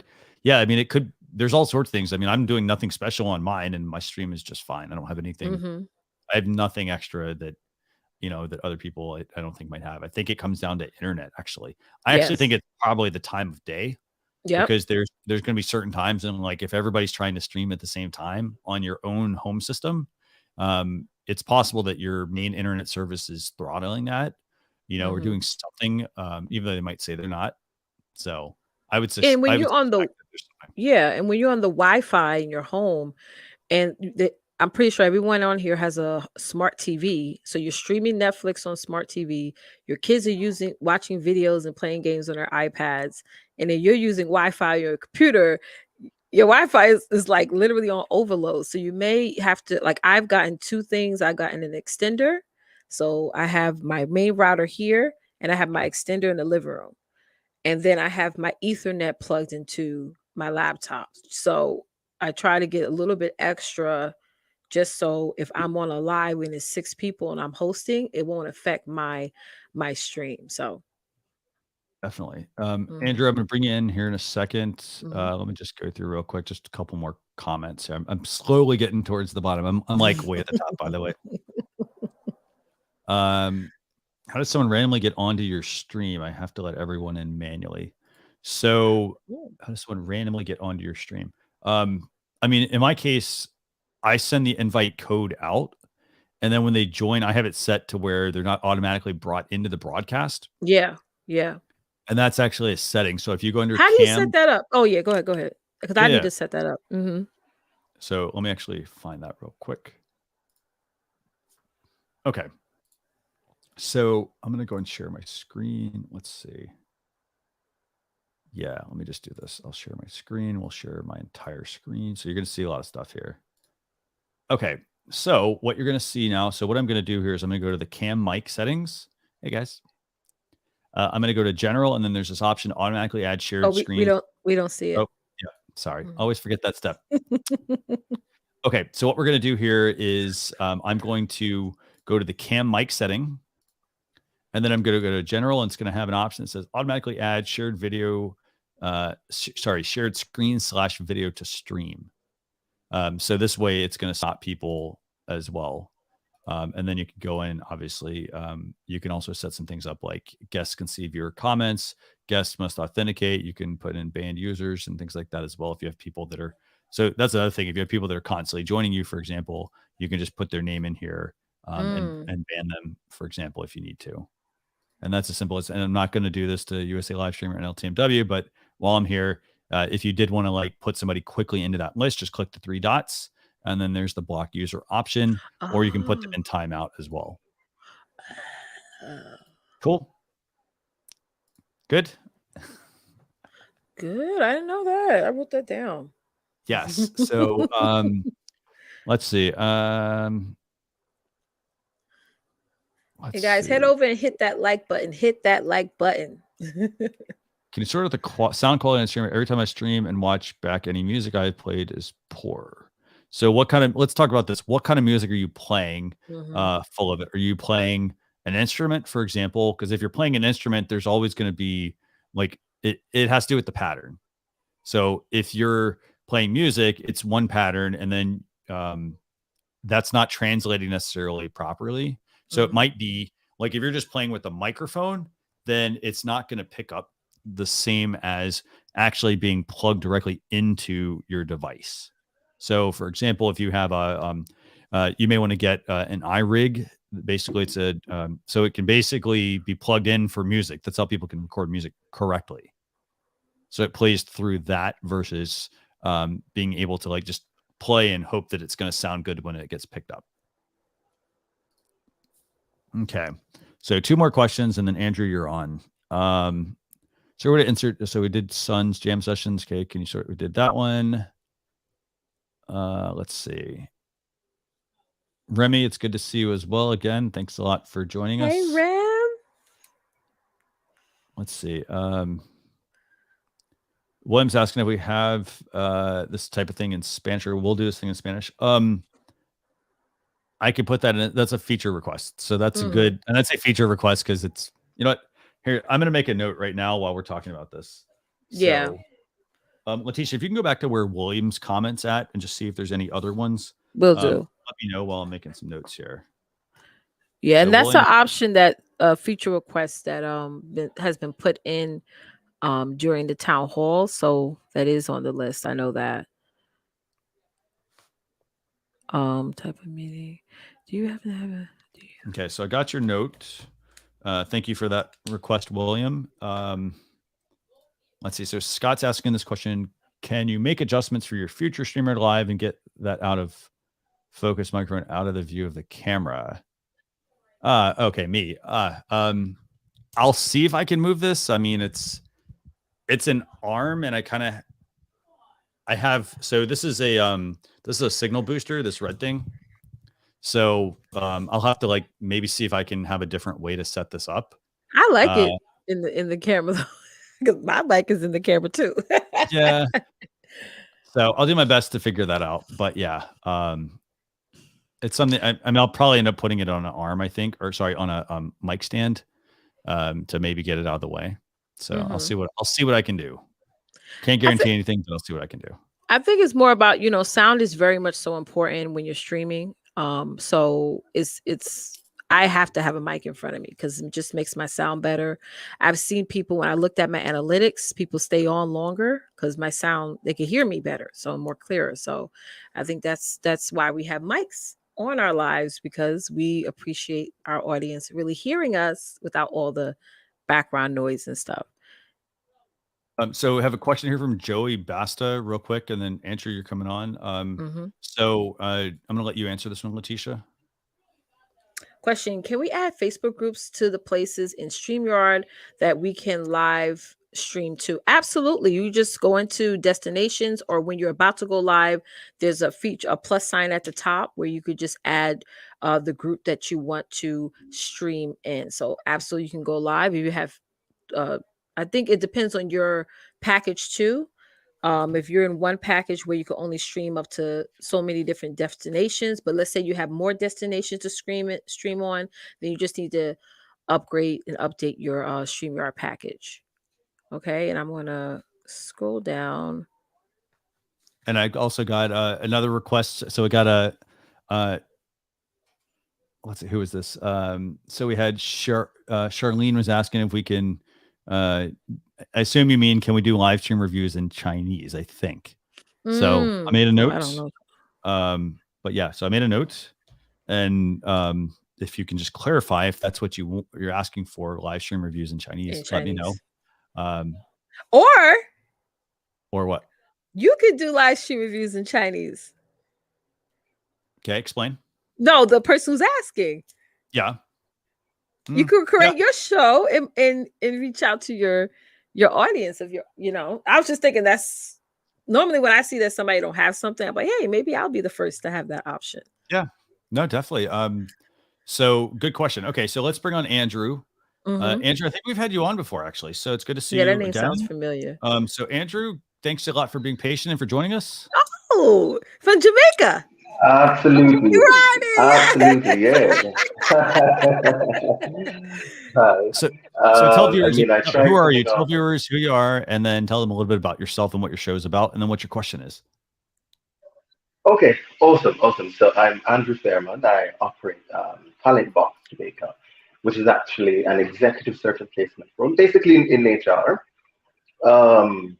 And for the past couple of months, we've been very much interested in starting our own live show, live stream, to kind of engage our audience, and actually to be the voice of everything as it relates to HR, recruitment, as well as to offer job seeker advice, for locals here in Jamaica and in the Caribbean as well. And I think we're on our 5th episode, if I'm not mistaken. It's been going quite well. But I have a few questions. First one is the question of background lighting. I've been trying to, in fact, I've been on various live stream, and I've seen where the host or the producer, they have really, really great background lighting. It looks absolutely amazing. And so I've been wondering, how can I do that? And I bought, I think, 2 or 3 bulbs. I bought the Wi-Fi bulb, and I didn't get it right. In fact, I bought something before that and it didn't work. And then I bought the Wi-Fi bulb and it didn't work. And I'm like, and I've been just watching YouTube videos, but seems like I'm just missing something. I don't know if it's too simple or if it's too complicated, but I've just been missing something. never been able to get that correct. So what advice do you have for me in that regard? And I think I have two more questions. Go ahead, Leticia. Well, didn't you mention that you normally do your streams outside, or do you do it inside? And what do you mean by that? Where do you normally go live at? Is it inside your home or outside your home? Inside now. Before I was on the veranda, but now I'm actually inside because there's times, you know, the noise, etc. So I'm right here at home doing it. So are they using a green screen, or is it just they have sort of like a wallpaper, like a slide down? Yeah, no, this is actually my actual screen. So it's not a green screen or anything. I thought about that as well. I thought about getting a green screen, and then I'm like, no, let's just be real as real can be. But I've thought about getting a green screen. So what type of lighting do you have now? So this is a ring light that I bought that I'm using, and then I have additional lights that I could turn on as well. But then I also have the Wi-Fi bulb, as we call them, that I could change. So I could put it behind me, and it could probably turn purple or red or green or whatever. I'm just trying to get a really nice background lighting, you know, because I think here in Jamaica, a lot of people are streaming, but they're not really showing up unless it's a really great company. Everybody's just showing up with just this regular lighting. So I want to actually be different. So when people come onto the show, they're like, wow, I've never seen this before. And I think that will do something for the brand and something for me. You know, I can't get it right. Yeah, well, I've seen people have like two ring lights just pointing like diagonally to their wall behind them, and then they'll have a primary light facing over them. So that could be an option that you can use. I mean, you can even do things like with soft boxes and things like that. But you mentioned that other people are streaming. Are they showing up to the other people's streams for their content or for their overall aesthetic? Because really people show up for the content, really. So I don't want you to like venture away from that. Absolutely. And I mean, I think they're showing up for the content because given my audience, if you're talking crap, then they probably will not return.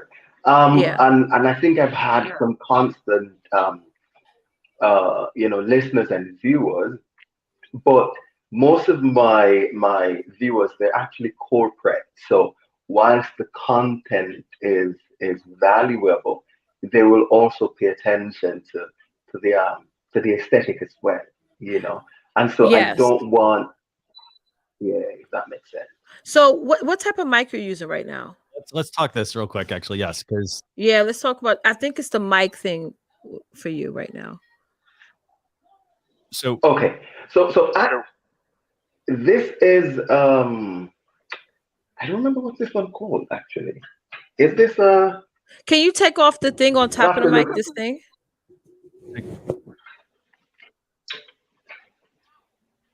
Yeah. So I don't remember. I didn't know. I think you're speaking into the wrong. Yeah, I think he's speaking to the wrong. I think you're speaking into the wrong side of the mic. Exactly. So I'm gonna. Just yes, I might be using actually this.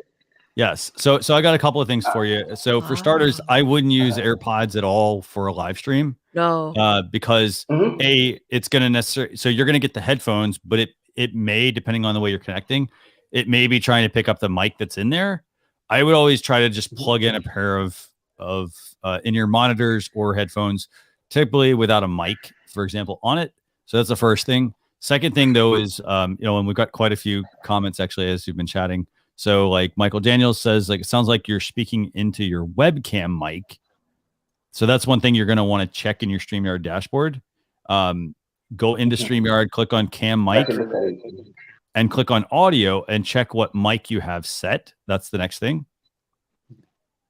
And then Tommy makes a fantastic recommendation. This recommendation, by the way, is, sorry, I got that unchecked. It's a great suggestion. So you're talking to us about lighting and background. And I heard this when you came on also.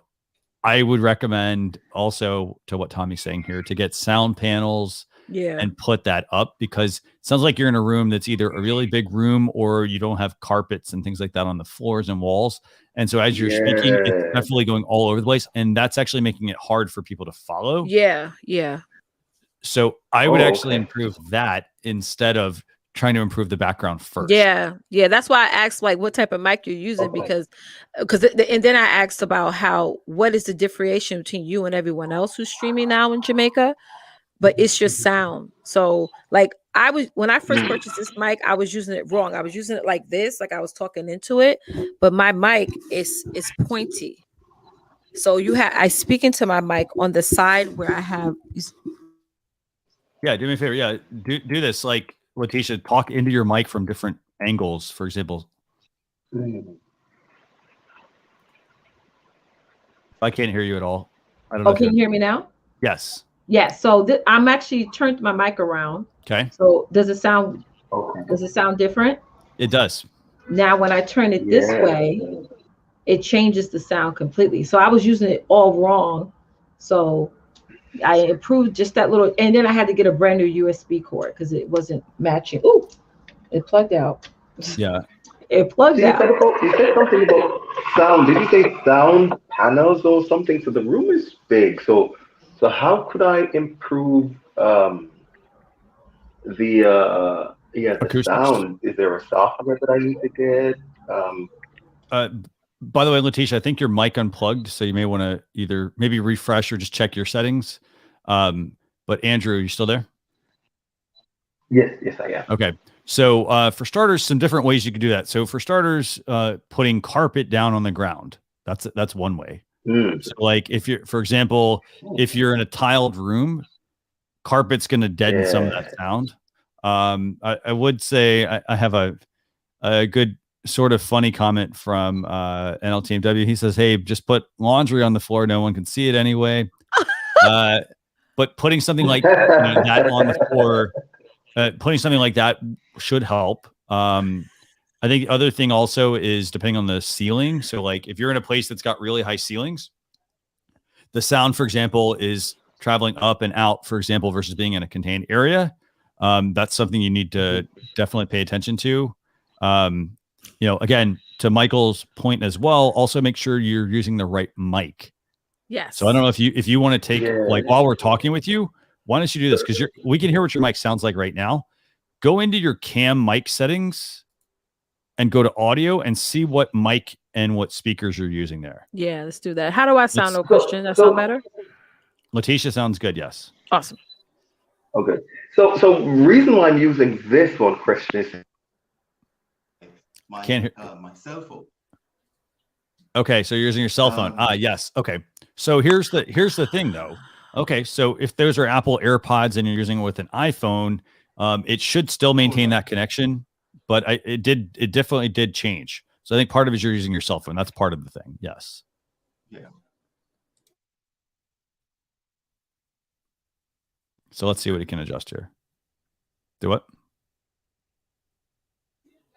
I think I probably lost connection. Are you hearing me, by the way? You sound better. Yes. What do you do? I think you disconnected the headphones is what you did. Oh, okay. The other thing also though, so I'm just going to throw this out there. So you have an external mic that will not work with your phone. So to Tommy's point as well, is it just a prop or what? Because so like you can't use, like, for example, this microphone I'm using now doesn't work with a smartphone. Your smartphone will always default to the internal mic because of how you have to build the software. Yeah. So it's gonna default to the internal mic. So if you plug that microphone into so if he plugs that microphone into his phone or tries to, it's not going to work. There's no sound going to go through it. So that's one thing to also keep in mind. I mean, primarily, so you should be using a desktop or a laptop for streaming. Yeah. The phone, like if you need to join from a phone, okay, yeah, you can join from the phone, but remember you're going to have limited equipment at that point. That's right. Very true. Here's a question, by the way. Do you need a speaker with the microphone? Leticia, do you want to take that? Speaker with the microphone. I don't like to hear from the speaker. I like to have at least headphones, because what I've noticed whenever I would have, like if I didn't have these headphones and we were just talking from my computer speaker, my mic will pick up and it will feel like a little bit of an echoing noise. So I just like to plug in headphones in my ear and just have it set up that way. Does that answer your question, USA live stream? So I would rather have a headphones. I would rather have headphones on and speak into my mic that way. Yeah. And you have to look at the way it's set up as well. So for example, I'm using the Rodecaster Pro and I have I have more than 2 headphones, but there's 4 inputs for headphones for listening to the channel, but then there's a main headphone connection as well. And so I'm plugged into the main one. So I'm hearing myself talk and I'm hearing Leticia. However, if I only plugged into like the one channel, I would be able to hear Leticia, but I wouldn't be able to hear myself. So I kind of have to trust that it's actually working. Yeah. So, but yeah, and by the way, I'm trying to see if Tommy, who has been offering some great acoustic recommendations. I'm trying to see if Tommy would actually take a couple of minutes and join us. Yes, join us. See if he could actually join. That would actually be really awesome. And it's a good thing that you guys actually go into like a place that sells like a guitar store, a place like that, because I know for us, we run to Amazon and sometimes you may get the incorrect equipment. It's good to talk to somebody about it. Yeah. And, and Adam makes also makes a point about like plugging in a microphone made for smartphone. Yeah, that's something to keep in mind. If you are going to try, again, I mean, if you're using it outside of StreamYard, yes, you can plug in a microphone made for a smartphone, and you'll want to do that to make sure that you're plugging the right kind of mic. Just because it's a mic doesn't mean that it's going to necessarily work. That's right. Very true. You do have to pay attention to that. So in the Shure MB88, for example, there are, it's a good little microphone, but there are some concerns with some of the Shure products in the sense that some of them don't necessarily work with certain apps because of how they kind of have to do things. So like they might work for just their app, or just because, here's the other thing, just because you plug it in doesn't mean that it actually picked up the microphone. Sometimes you have to restart the microphone. Sometimes you have to restart the device and then don't open anything else, plug the microphone in, and then it should work. Yeah. But that's if you're using certain apps. It doesn't always work. For example, StreamYard, it's going to pick up the internal mic regardless of what you plug in. Yeah. And then also to calm down Rich's question. And by the way, Tommy, if you can join us, I'd love that. If you could, that'd be amazing, Tommy. So USB mics are directly to computer. XLR also need an interface like a Focusrite to be connected to the computer. Yes. So you may need that as well if you're going to connect an XLR mic or a USB mic to your computer. So lots of good tips here, actually. And let me go through some of these comments. And I see Darren's here as well. So Darren, I don't know if I think you're going to talk hopefully audio. So we're going to bring him on. Leticia, I'll let you talk with Darren while I go through some of these comments. Cool. Awesome. Darren, good to see you again. Everyone. How are you? Good. Always watching, not always on, but always watching. And do me a favor, hold on before. Yeah. So Darren has like his audio sounds amazing, right? And you're not doing anything special. That's your voice. So it's pretty darn awesome. I mean, I know it's like, it sounds very soothing. Yes. But let's talk like audio. Do you have any recommendations for people? Well, you know what it is? The first thing to always take into consideration when we're doing this is get started with what you've got. Don't worry about, the level of microphone that we have and stuff like that. Get started with what you've got. You can stream off your camera or your phone's microphone. You can use your phone as a camera, and that's all you're seeing. I took a moment to set this up because, hi there. Mm-hmm. Yeah. Different things you can do with OBS and StreamYards together, getting your logo in the corner and, being able to do opening scenes and stuff like that. That didn't turn out very well. Now, did it? Now, see, I got my logo all messed up here, but that's because I just captured one of I put up my web page, my YouTube page on another window and then cropped to my logo so I can get that logo in there. I should actually find a way to get that loaded into StreamYards. But here's the thing. I'm so cheap and I am using free StreamYards. So with free StreamYards, you can't send in your artwork and then have it just like play back. Like you can't put your clips in and whatnot because you're using you're cheap. So you got to find other ways. So if you want to find other ways, you can use free OBS and free voice meter and free StreamYards and still put together quite a presentation. Now, sound wise, I was going to say right at the very beginning, I had a tablet. I still have it. And in fact, it's, yeah. I talk about not working well. This is a tablet and it's got tape on it because its screen is broken and all that. But in the plug, as Christian was saying, the plug has both a microphone and the headphones in it. And that's what makes it a little different. And like a cell phone plug, you can get an adapter from Headset Buddy. And when you plug it in, it separates the headphones from the microphone. So you can actually plug in your headphones, and then there's another plug where you can choose to plug in another microphone. And on my channel, I have a very old video where I took a microphone that I bought at the thrift store that was $4.99 and plugged it into this feed from this cable from Headset Buddy. And it actually sounded all right. And it let me hold the microphone. It was a Sony plastic microphone, but it had the same shape as an expensive microphone, so it looked good. And that would allow you to actually just get sound into a tablet or phone with a very inexpensive, simple microphone, giving you a headset to use as well. But you do need to be able to separate the elements that are in that plug because headphones and microphone are in there. And if you look at the plug that goes in there, it's got an extra stripe on it. It's got an extra conductor in it for the microphone. Yeah. So it's got like 4 as opposed to 3, because normally it's a ground and left and right. That's headphones, but you've got a ground, left and right, and another. So you've got to find a way to break that apart so you can use them separately. And this little $20 cable plugs into the device, be it a tablet or a phone, and then separates headphone from microphone into 2 separate plugs. So that's what gives you some flexibility, lets you plug in an external mic, have external headphones, and still be streaming from a phone or a tablet. Yeah. So otherwise, that's a good place to start. It's inexpensive. We've all got phones. And like I always say, get started with what you've got. That's right. There's no reason to wait. StreamYards makes it easy. These guys come every week and give you all the tips you need to get started. Implement a new tip, once a week, and you're golden. That's right. Hey, I don't know. I don't like it when the stuff behind me is the wrong direction. There we go.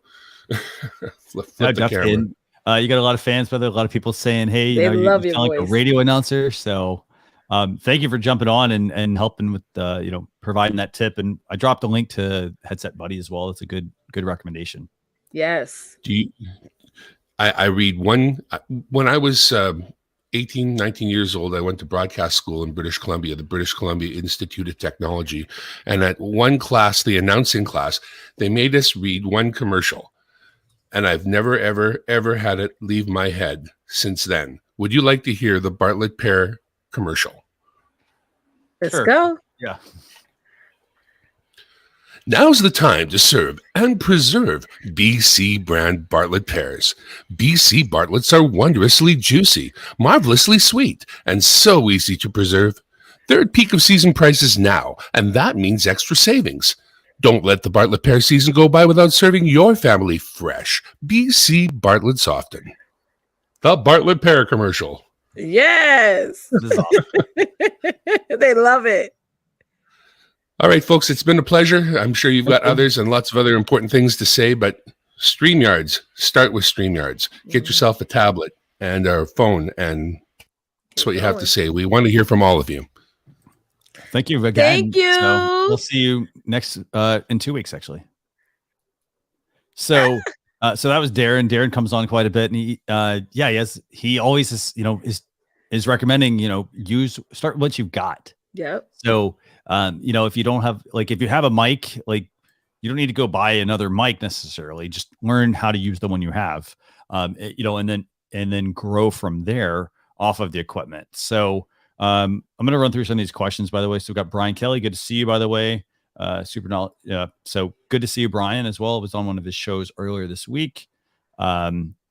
let's see. We have Rena. Can you stream to a Facebook group with an access code without going live? You need to stream. So in order to get the link to stream, to get it over to Facebook, for example, you do have to go live. Mm-hmm. So there's no way to stream to a group without going live. Like when you ask about streaming, you're going live. Mm-hmm. So you're going to have to do that. Let me see what else we got. So let me get this feature request from Lillian. Thank you, USA Today. What do you have? He said, great live. USA Live said, USA Live. Sorry, I said USA Today. USA Live said, great live. Let's see. Lillian, I'll make sure I put your request for hearing impaired. We'll work on that as well. Okay, let me see what else we got here. Sorry, and I'm sorry. I need a moderator. You're doing good. You're doing good. Let's see. Someone was feature request dark mode. Okay. Yep. So, okay, I'll make a note. Yeah, okay. I have dark mode on everything. I have dark mode on my cell phone, on my Facebook. Yeah. So I like that option. By the way, Tommy, I'll make one more request. Maybe if you can join us on screen, I'd love it that way. You can talk about some of those audio issues, things people need some help with. They want to know if you change your camera, Christian. No, nothing's changed. No. Okay. So, no, all the same. I mean, I literally just put it on. Yeah, haven't changed anything. I mean, so that's about the extent of things. Yes. So, okay, so let me go through these, and remember, if you want to join us backstage, I dropped the link. Okay, so here I'm going to bring on Habib, Leticia, and we'll go through some more of the questions as well. So, absolutely, Habib, thanks a lot for joining. How we doing? Thank you very much for inviting me and giving me opportunity to join you. I am Habib Manjota from Lahore, Pakistan, and I am using StreamYard since the start of this year, and I am interviewing great people around me in Urdu language. And my question is, sometimes my mic does not work well, and I am working on this PC. I am using Linux, and the problem is voice meter does not work with it. So is there any option to make voice clear with my mic? Voice meter. So you said you're using voice meter, right? Or you're trying to use voice meter? Yes, I am trying to, but my operating system is Linux, and it is not supporting voice meter because it is for Windows. Right. Okay. So let me see something. I don't use Linux, but I think we're gonna have to come up with my first recommendation would be to not use Linux. But that's because you're gonna severely limit the software that you can use. Yes. Let me see what we can. I haven't actually looked up to see if there's any options for a Linux alternative, but let me see what we can find real quick.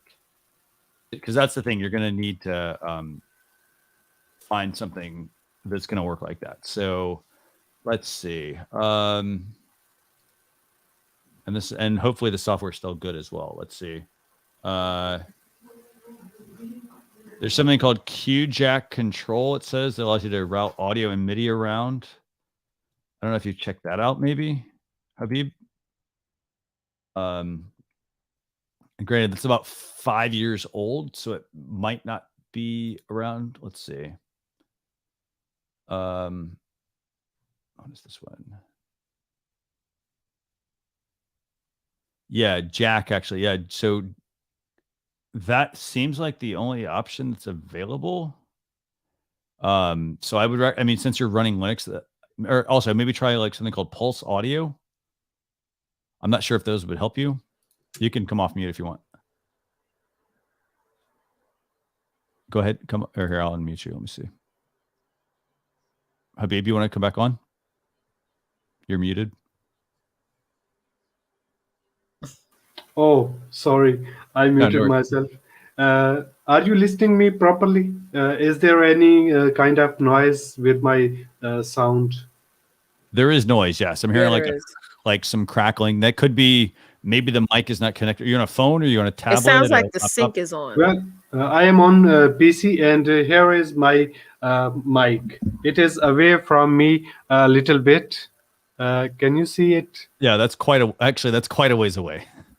Can you Okay. put it just do this just as a test? Like get closer to your mic. See, just put it in front of you just to see how it sounds. Okay, I am trying to put it in front of me, and it is now in front of me.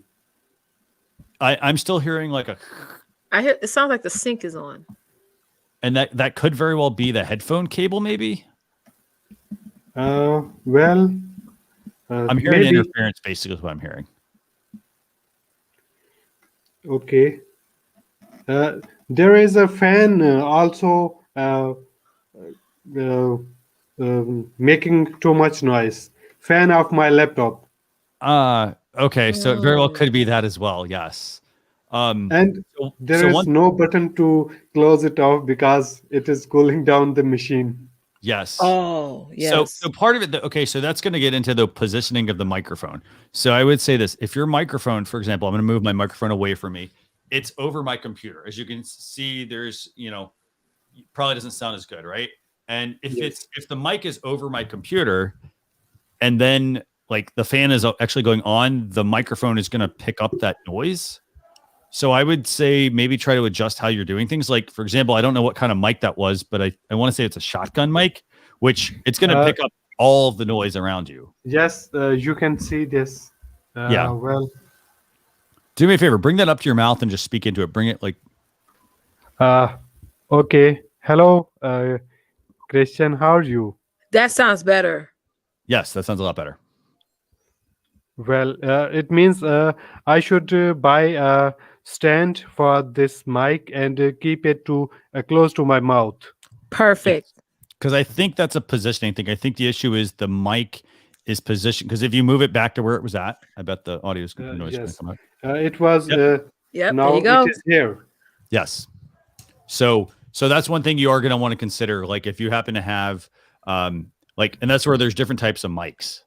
So making sure like that mic sounds great when you move it away from the fan. But the good thing is now there's a fan noise that's being picked up by the mic. Mm-hmm. So we just need to move the mic closer to us.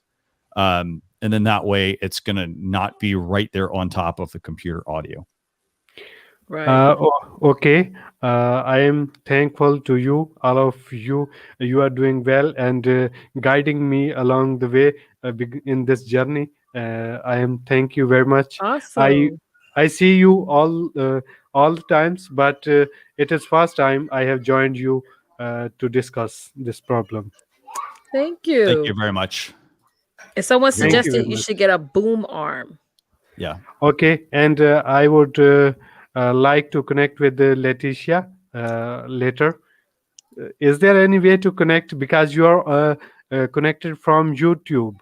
Mm-hmm. Yeah, I mean, I'm on Instagram. That's my handle. So yeah. Okay. Mhm. And Christian, you are kindly pronounce your name. I could not. It's Karasevich. Karasevich. Karasevich. Karasevich. Yes. Well, thank you very much. Thank you very much. Thank you for joining us. Thank you. Okay, so let's Awesome. got lots of good questions here, by the way. I'm still going through a lot of stuff. So Eid Foundation, thanks a lot for the suggestion about stock audio. Now, if you want to go back to, if you can find that comment, Leticia, just What was the name again? it's EADE Foundation. If you can go back there, let me know, and I can. That way, we can kind of be in sync on which comments we're working on. Got it. Okay, so background stock audio. Okay, got that. Okay. Let me see what else we got here. So we got that. Let's see. So Dark mode. Tommy, I put in a request for dark mode. I mean, I don't know. I personally, I mean, dark mode. I'm not a dark mode person, but I get the request. So we'll make a note of that. Let's see.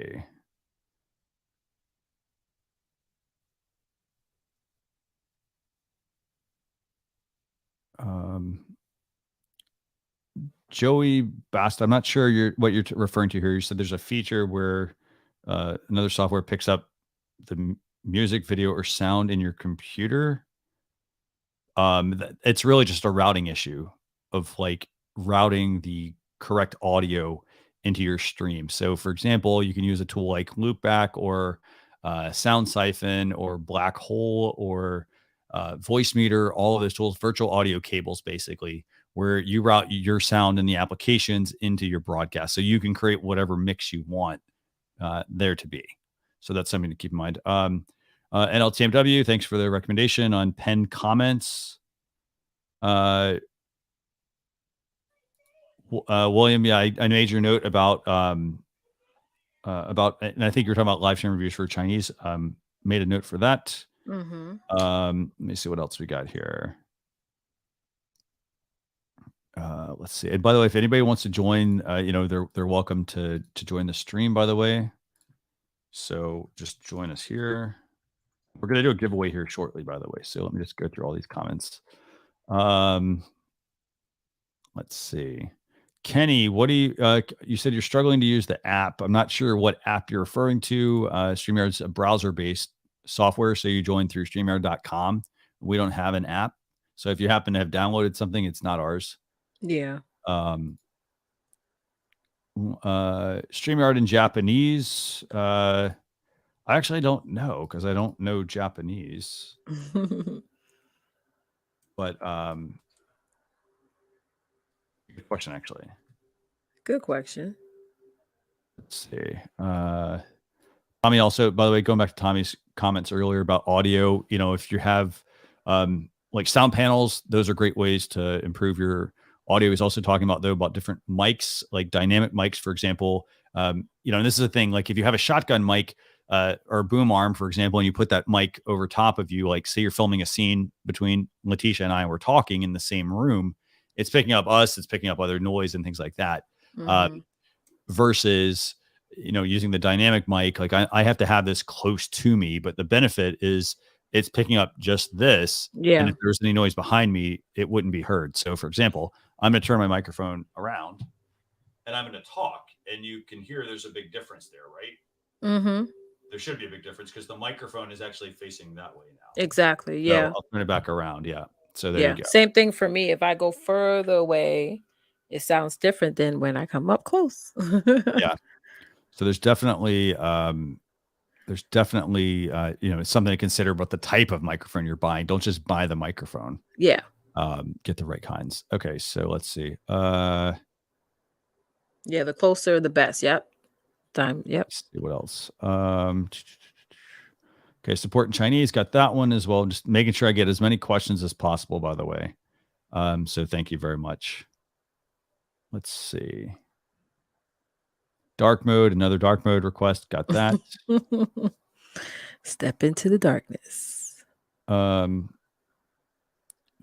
Juliet. So, if you want to come on, that would be great, actually, because I'd like to understand your use case. Yes. So you're asking, like, can we use Zoom with StreamYard? Because I've worked with people where they were asking about using Zoom with StreamYard, and it came down to the people they were working with didn't understand that they didn't need to use Zoom.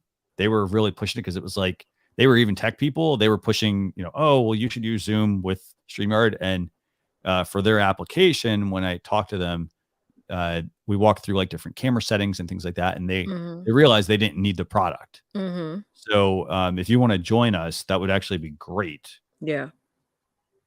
So this way, I want to understand your use case. Oh, someone said, can you explain about white or dark mode? USA Live asked that. Okay. Yeah, sure. Let me get to that one real quick. Yeah. I mean, I could put my I'm always in front of the computer all the time. So as you guys can see, I wear glasses. So white mode for me is just irritates my eyes.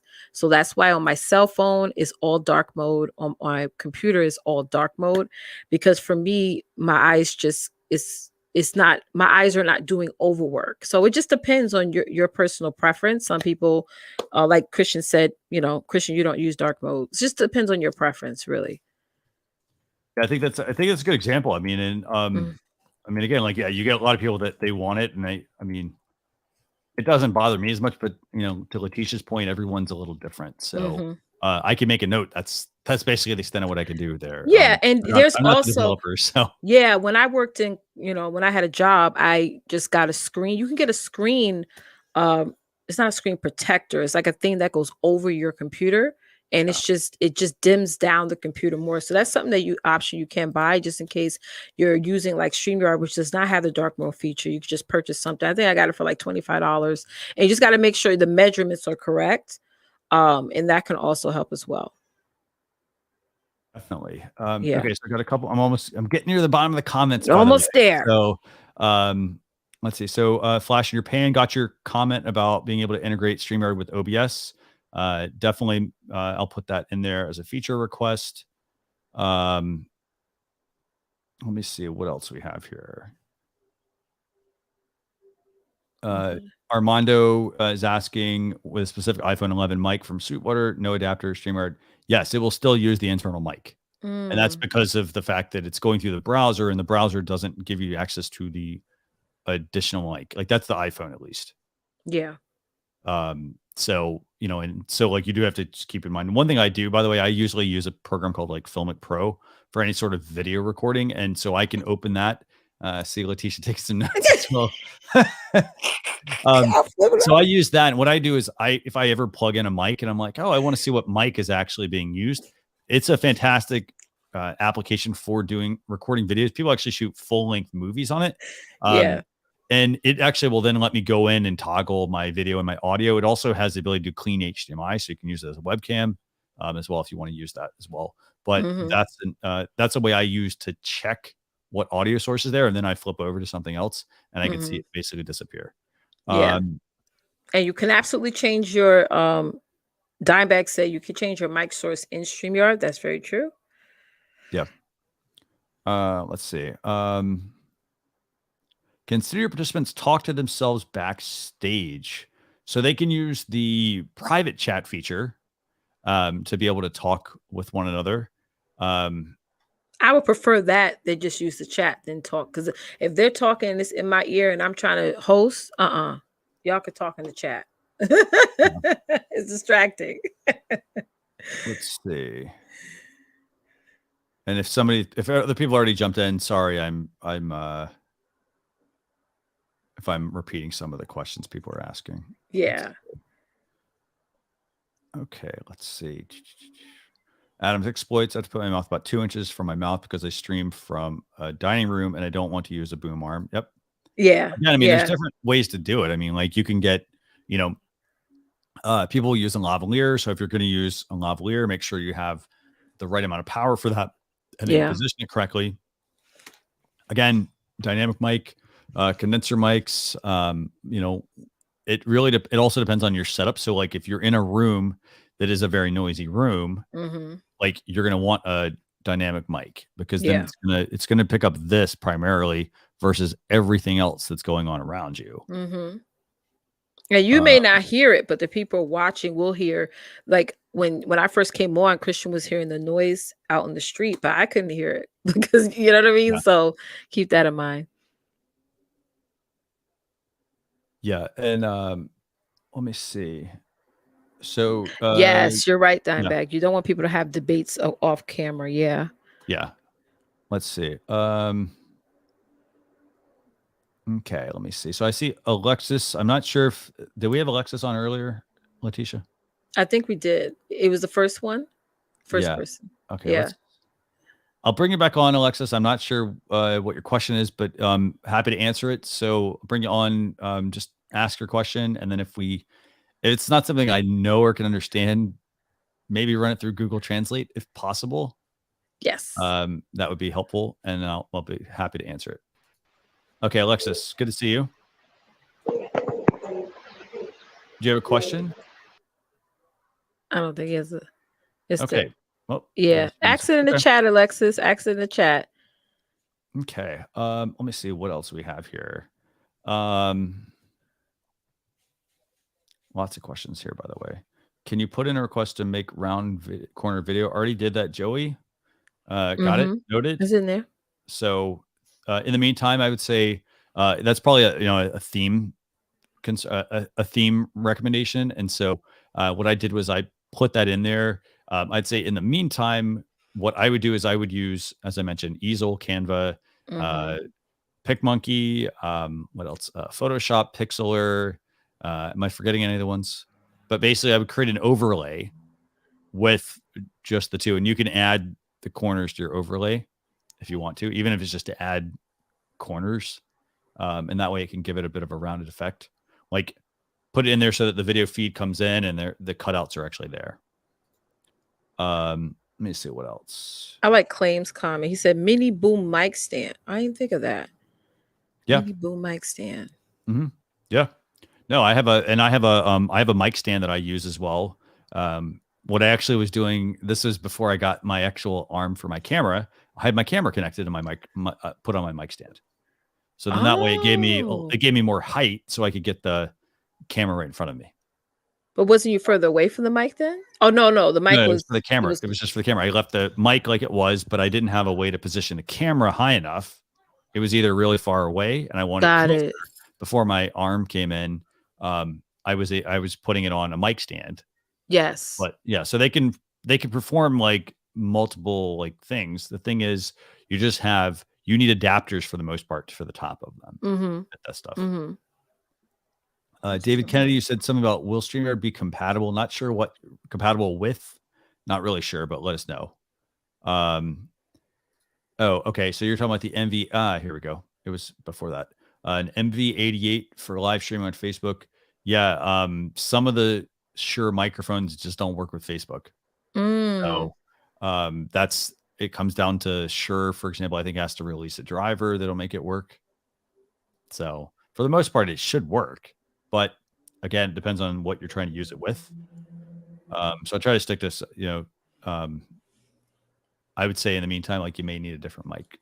Yeah. If you're like really set on like wanting to use that, and it's not obviously, I mean, you're going to have to wait until they release something to update it. Yeah, very true. Yeah. USA live stream said, how far are you host in your desktop? What does that mean?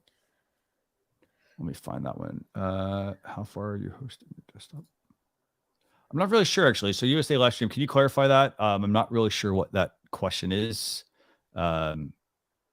I'm not sure if that's asking how far ahead can you host your live stream on your desktop, or if it's a totally different question. Distance. So you're asking from a mic standpoint or what? Let's talk about that. Yeah.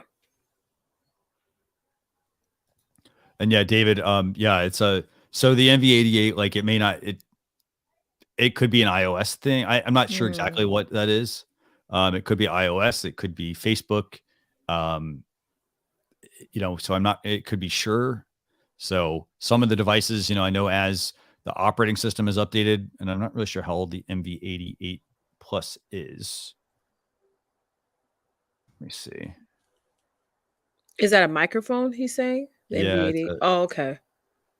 Let's see. So it's a couple years old. Yeah, I mean, and that's an expensive mic kit. I mean, it's $250, but that's for a tripod, a stand, and a mic.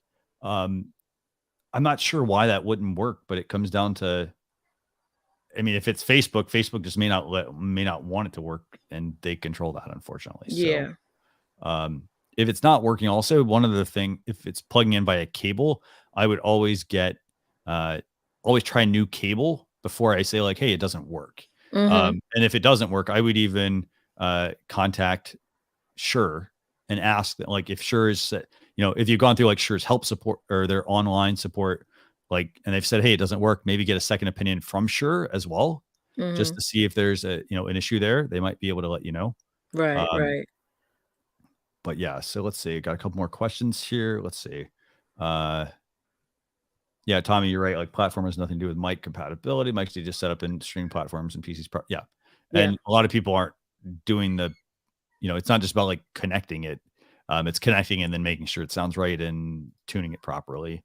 Absolutely. So let's see. nltmw, yeah, thanks a lot for the suggestion on requesting separate audio channels for like a producer to talk to guests. Definitely something to consider. Oh yes, that'd be a great option. Let's see. Let me see what else we got here.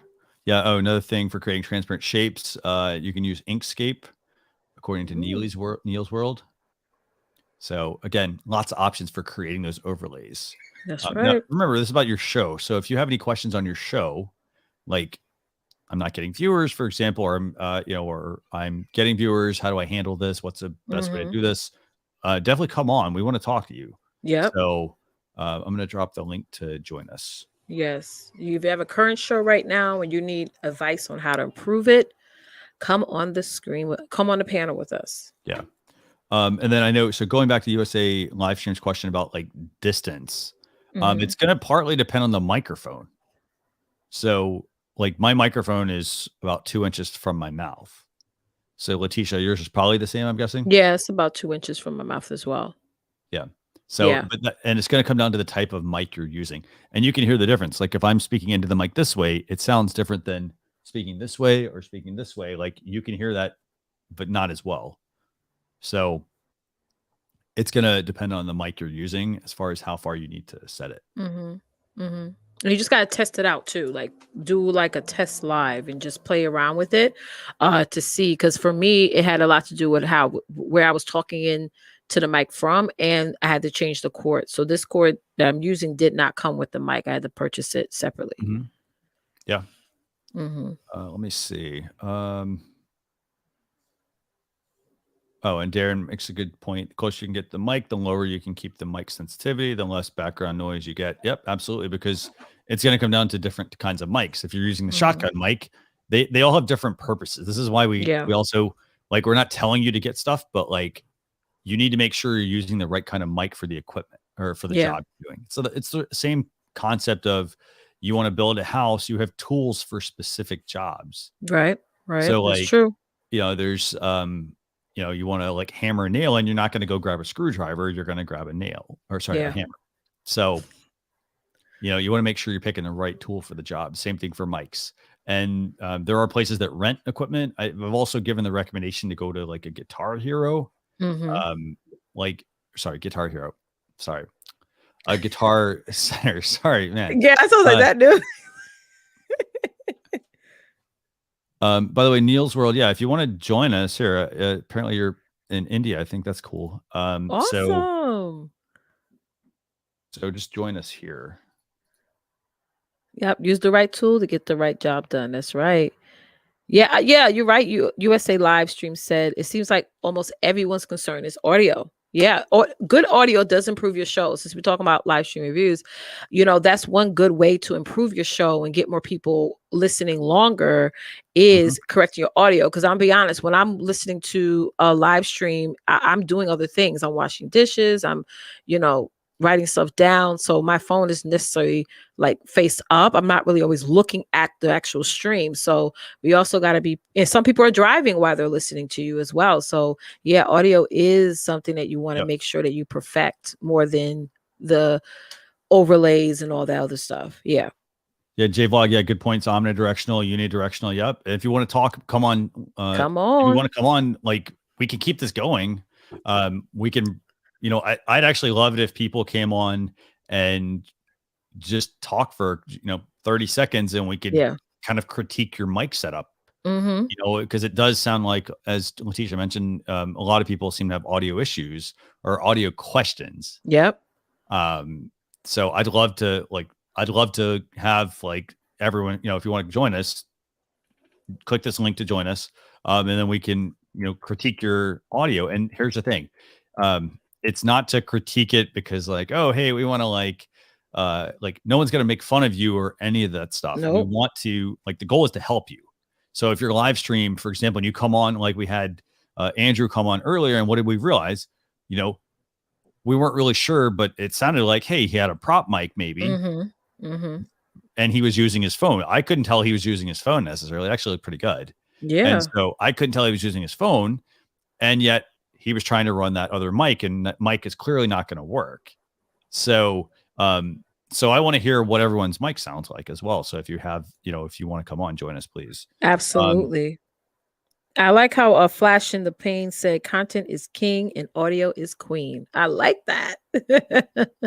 Gotta have great content. Gotta focus on coming up with great content and then making sure your sound is good. We got JP here. I'm going to bring JP on. JP is coming on quite a bit. And this is good. We always love having JP join us. So JP, we're going to have you join us. I'm not sure what we're going to talk about. I don't know if you're going to share a tip or if we're going to do an audio test, but glad to have you on. So welcome, JP. Leticia, Christian. Hey! How we doing? It says JP, but yes, it is the J Vlog.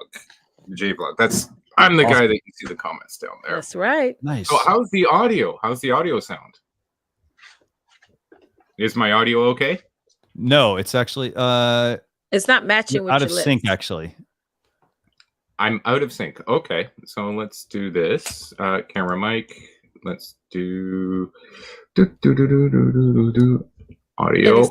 And explain what you're doing, by the way, so in case other people have the same issue. Okay, so I'm in the cog wheel and I'm selecting the microphone. Okay, so you're in the cog wheel, meaning you're in StreamYard, right? Yep, I'm in the StreamYard, selecting the microphone. I'm changing the microphone. Am I in sync now? How's it going? 3, 2, 1. Does it look okay? Perfect. Yeah. Yep. So much better. That is going to be an issue with you guys who are using a pass-through system, whereas the software has to encode it as opposed to just sending the signal directly. You got to think about that, because there's a funny little thing called bit rate, and if you don't have that bit rate right, you are going to get some lag. Oh. Not going to be pleasant, as you have just seen. So what kind of mic are you using? Because I know, like, we got Tommy here saying it sounds like you're 10 feet away, echo and airy. Yes. Right now I'm using a Blue Yeti. Okay. Do I still sound echo and airy because I eliminated the pass through? The Blue Yeti, and I broke it out, is currently about, if I'm sitting here, 21 inches away from me. You sound good. So on your side, it sounds good. If you happen to go type on a keyboard, and I want to demonstrate this. So if you type on a keyboard, chances are that mic's going to pick. It's going to pick it up. The Blue Yeti picks up everything. Oh. No, I'm not impressed with the Blue Yeti, because even though it's on, I mentioned this in the chat, omnidirectional versus unidirectional. Yeah, let's talk. What is omnidirectional and unidirectional? Yeah. Omnidirectional means it's going to pick up the entire room. So it's like you're doing a podcast and you put the mic in the center of the table. Okay. So everybody can hear it. Unidirectional means it's pointed right at you, and it's only supposed to, air quotes there, pick up what's in that direction, one direction. So mine's set on unidirectional, but the Blue Yeti especially, is notoriously bad for picking up everything in the room. So everything. So if somebody happens to have one of those, how can they improve that, or what can they do to improve that? Oh, God. Like, did they need to get a? Did they need to put like a boom arm, for example? Did they put a boom arm on it? Like a boom arm will help. Yes. Getting the mic closer to you will help. Yes, as long as it's on the unidirectional setting. It's still going to pick up lots. So you got to be in a really, really quiet area. So kick the dog out. Kick the partner out. Make sure that the neighbor upstairs is, he's gone to work when you're doing your thing. So it's an incredibly sensitive mic. It's made, the Blue Yeti is made for the hobbyist, not the professional. It does a good job. It does a really good job, but it's not on par with the podcasters and stuff like that. Okay.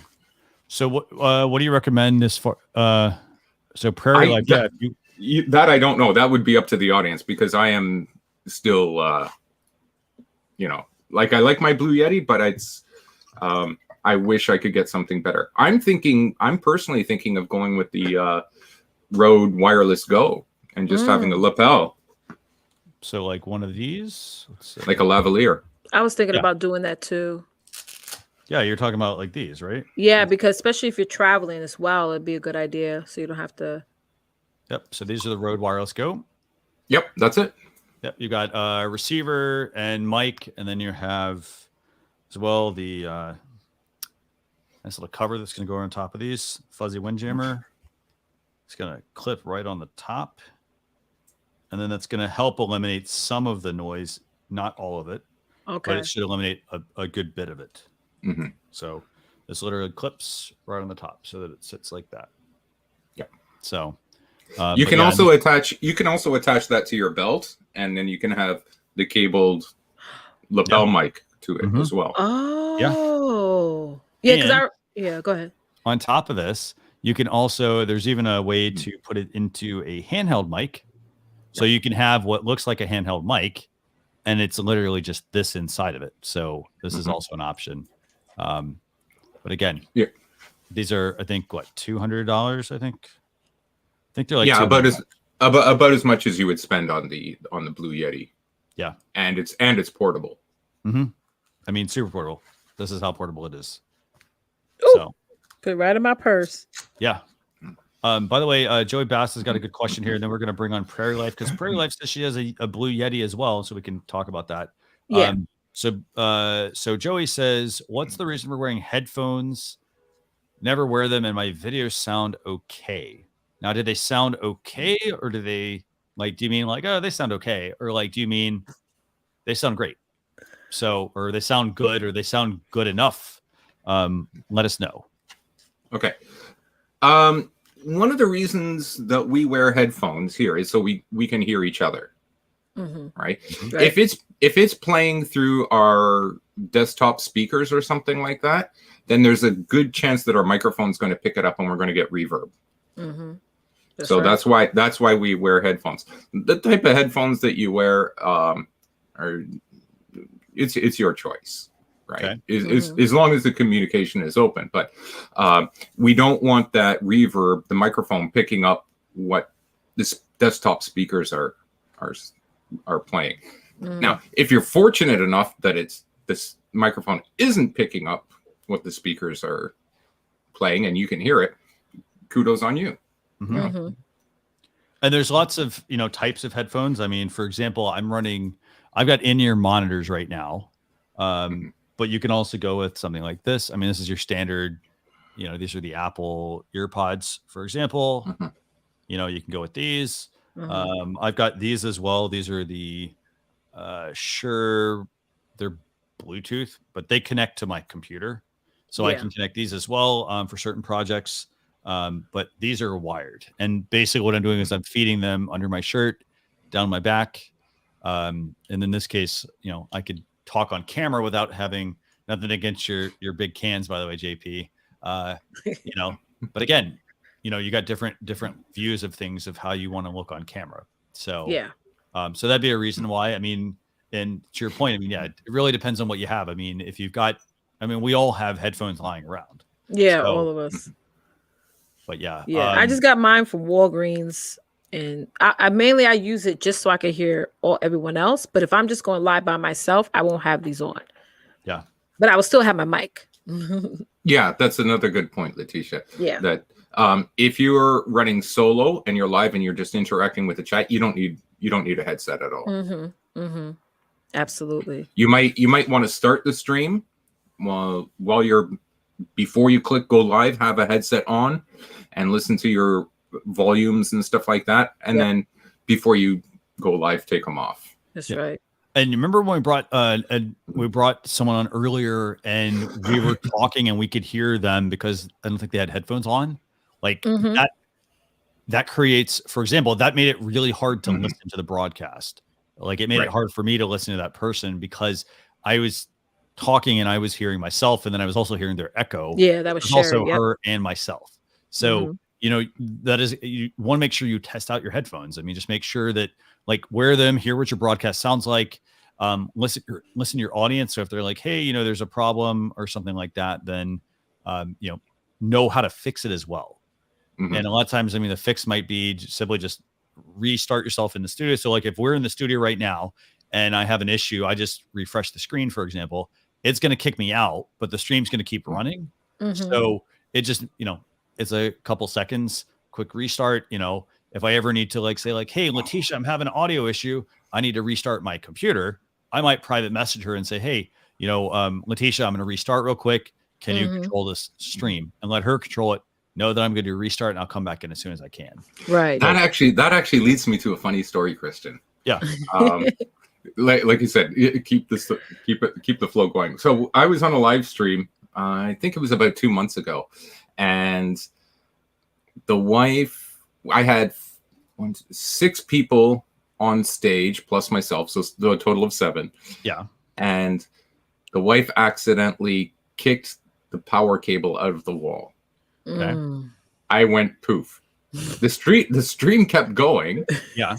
By the time I got in, rebooted the PC and all that, we were still live. They kept it going, and I just came back in, you know, with my login code, and we just continued the stream as normal. And that is one of the amazing things about StreamYard. If that happened on OBS or anything else, boom, stream's dead. Done. You have to restart again.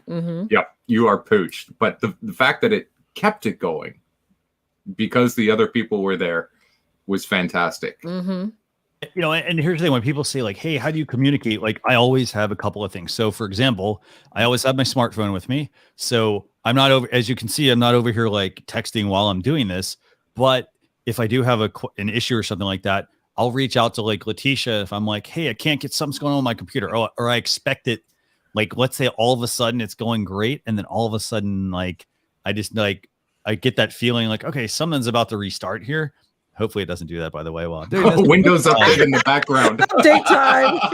But that's where, like, that's when I would pull out my phone and I'd say, like, hey, you know, Leticia, I think I need to restart my computer. Can you please continue the broadcast? This is where you should have a producer or someone else that, you know, if you have a co-host, like that, you're both in sync with what's going on, you know, if there are any concerns. So, by the way, I got a good question here from Scott, and I'm going to give Scott a few minutes to see if he would join. Hopefully he will. It's a question about handling people changing screens and views like that. Prairie Life. Karen, I'm going to bring you in here 1 second. I'm going to take off. So you bring these guys in. Unless you want to stay on and chat. I mean, that's fine. Well, you've got guests that can come in that you can answer. Yeah. So real quick, well, good to have you, by the way. Thanks a lot for joining us. Thanks, guys. Thank Take care. you, JP. Hey, JP. Thanks. So Tommy also makes the, you know, comment, I would argue to use headphones all the time. Before I started using headphones, I had horrible voice control and voice fatigue. Yes. Yes. I was sounding louder without the headphones. Like I would listen to my streams. I'm like, why am I so loud? And for some reason, when I have men, I'm not talking as loud. Yep. I mean, part like of I'll be screaming. Yeah. I mean, so I mean, here's the thing, I guess. What's the reason behind why would you not wear headphones? I guess that's the other thing. Is it because I don't like putting headphones in my ears? And that's where, like, I would say, I mean, I'm not telling you guys to go buy equipment, but these are in-ear monitors versus headphones. They do sound differently. And so part of it is the quality, but like these are, I think, like $60, $70, and like these were like $30 or $40. You know, but here's the thing, they do things a little differently. So when these go in my ears, they change the profile the way it looks, and then also they actually block out some of that noise, versus if I'm using an earbud and just putting an earbud in, earbuds, they may fall out, for example, they may be uncomfortable, like that. So that's one thing. And then, you know, JP, as you saw, had the bigger over ear cans. And so that might be another reason, you know, he might like those because they do block out some of the noise. Yep. Noise cancellation. Yep. But the other side to all of this also is if somebody tells me like, hey, I'm not going to wear headphones because they're too short, for example, that's where I would say getting something like, hopefully I can actually, you know, let me undo this. So, you know, if I notice like, oh, I can't move around my like chair, then I would consider getting something such as an extension cable for your audio. This allows you to run the microphone how you want it. And then it also gives you some extra cord. So I'm running a very simple, was this like a 6-foot audio cable? I keep it wrapped up when I don't need it. But if I need to extend it, I can easily just unravel it. So just keep in mind that. So, okay. So let's bring on Prairie Life Karen. So Karen, she was using the, I got the impression she was using the Blue Yeti. And I think we're going to do a little mic check here. And this is good, by the way, a little mic check. Awesome. So let's do it. Hear your audio. Let's see if we can make recommendations, whether it's room or mics or whatever. Yeah. So Karen, good to have you. Hi, thanks very much. Hello. I've been following you guys for a long time. Like I remember when Leticia was trying to figure out what kind of microphone she was going to get. So I've been following you guys for a while. So you're doing a great job and we appreciate it very much. Thank you. Your audio sounds really good, by the way. So you said you're using a Yeti though, right? Yeah, Blue Yeti. It's about 9 inches from my face. Okay. So what setting do you have it on? Because I know on the Yeti there are various settings on the top. It's like there's one that's shaped like a heart, I think. Yeah. Just a second. Oh, sure, yeah. Oh, it's on the heart setting. Perfect. So you're using the heart setting. Now, okay, so now the other thing about the Yeti, I know there's a blue blue logo on one side and some controls, I think. Which way is all that facing? And there's a reason I'm asking this, and it's going back to Leticia's comment about people not connecting the mic or using the mic in the right direction. Yeah. Yeah, that I'm speaking into the label. I'm speaking into the Yeti label. And that goes against all brand placement. I couldn't understand why Yeti put the label where people that were on your stream couldn't see it, only where you can see it. I think that's a problem for the Yeti label, but I agree. Yeah.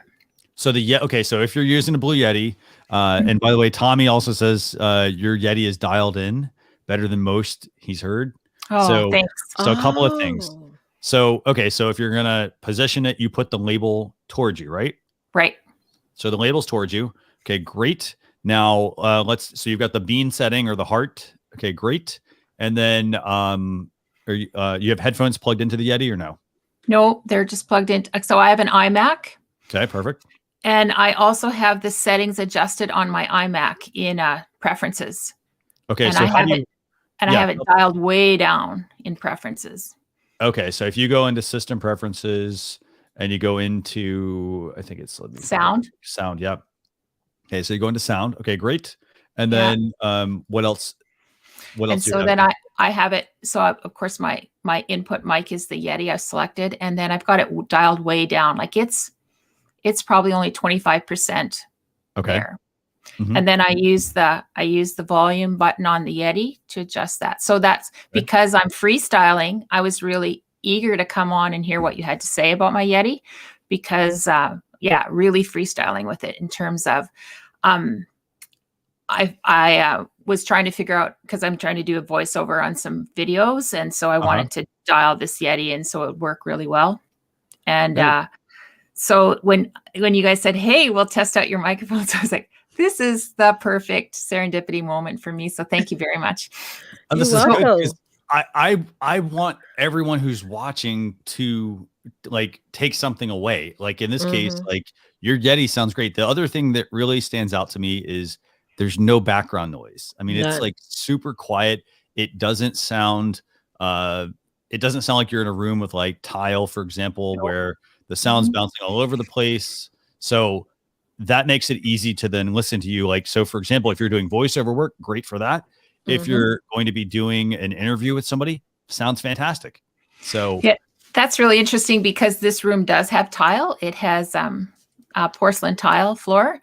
And on one whole wall is bookcases. The wall that I'm facing is bookcases. So lots of sound absorption there. And then you can see that I've got like dog show ribbons on the wall behind me. I don't know if they help a lot. This is a very small room, like from in front of me, it's about 2.5 feet. And then behind me, maybe 7 feet. It's a tiny room. But that's a good point though. So one point that you made is you're speaking into, it's you're what, 2.5 feet from the wall or something, right? So that's the thing. If you flipped it around, what most people would probably be doing is they're now speaking into that open room. And then the sound is able to just kind of go all over the place versus because you now have it in a bit of a corner, or in this case, you're closer to the wall, it's able to absorb some of that sound, so it's creating that richer, warmer sound. Good point. Good point. Yeah, I think that really makes sense based on my situation. So I'm grateful to hear that it's not as an alive place, that the sound is really dead here. And I'm glad to hear that I've got the Yeti dialed in. Can you give me some feedback on the video? I think that I need to do something to improve my video. Yeah, I don't think it's very, oh, wow. And then the sun is coming in the window. Yeah. But, and I've got a light behind the monitor, but maybe, anyway, I think that I found out that I have a Nikon Z50 and I can live stream with that. So I think going forward, if you think I should switch it up, I'll switch to a better camera. So here's the first question. And I'm interested to get the answer to this. So are you using the built-in mic on the iMac? No, I'm using the Yeti. No, so you've got the Yeti, but what so for your camera? By the way, dogs all animal. I will make a point there, like your dog's nails on the ground.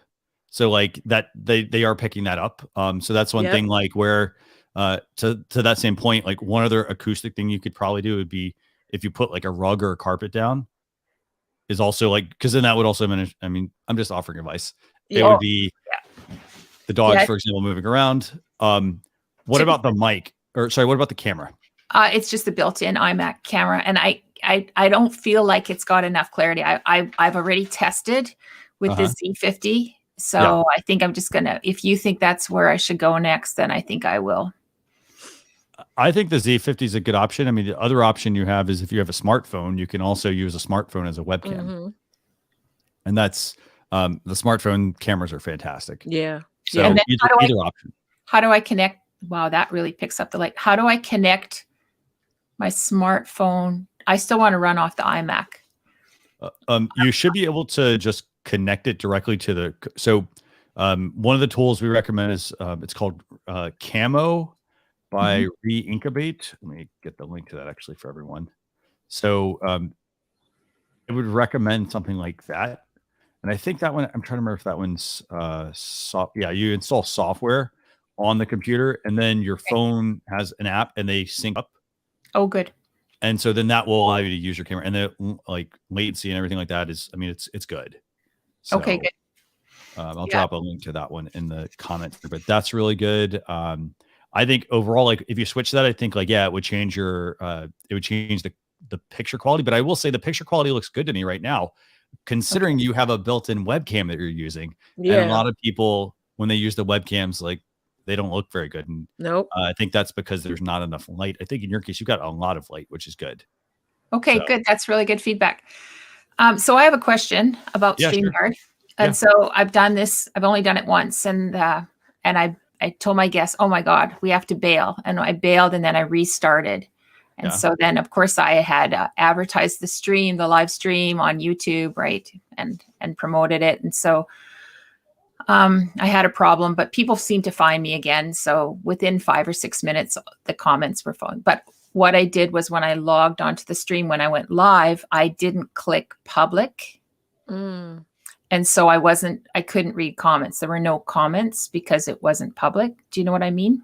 When you come into the studio and you've booked, you sort of booked it when you've said that you're going to have this stream and it's going to be at this time and it syncs up with YouTube. It works really well. Actually, I really like it, but I didn't click public. And so then I didn't know what to do. I actually got out of the stream and called someone and they said, yeah, just go back in and click public. I didn't remember that part. So can you tell me what I could do without leaving the stream? Is there a way to fix that, or do I have to go back out?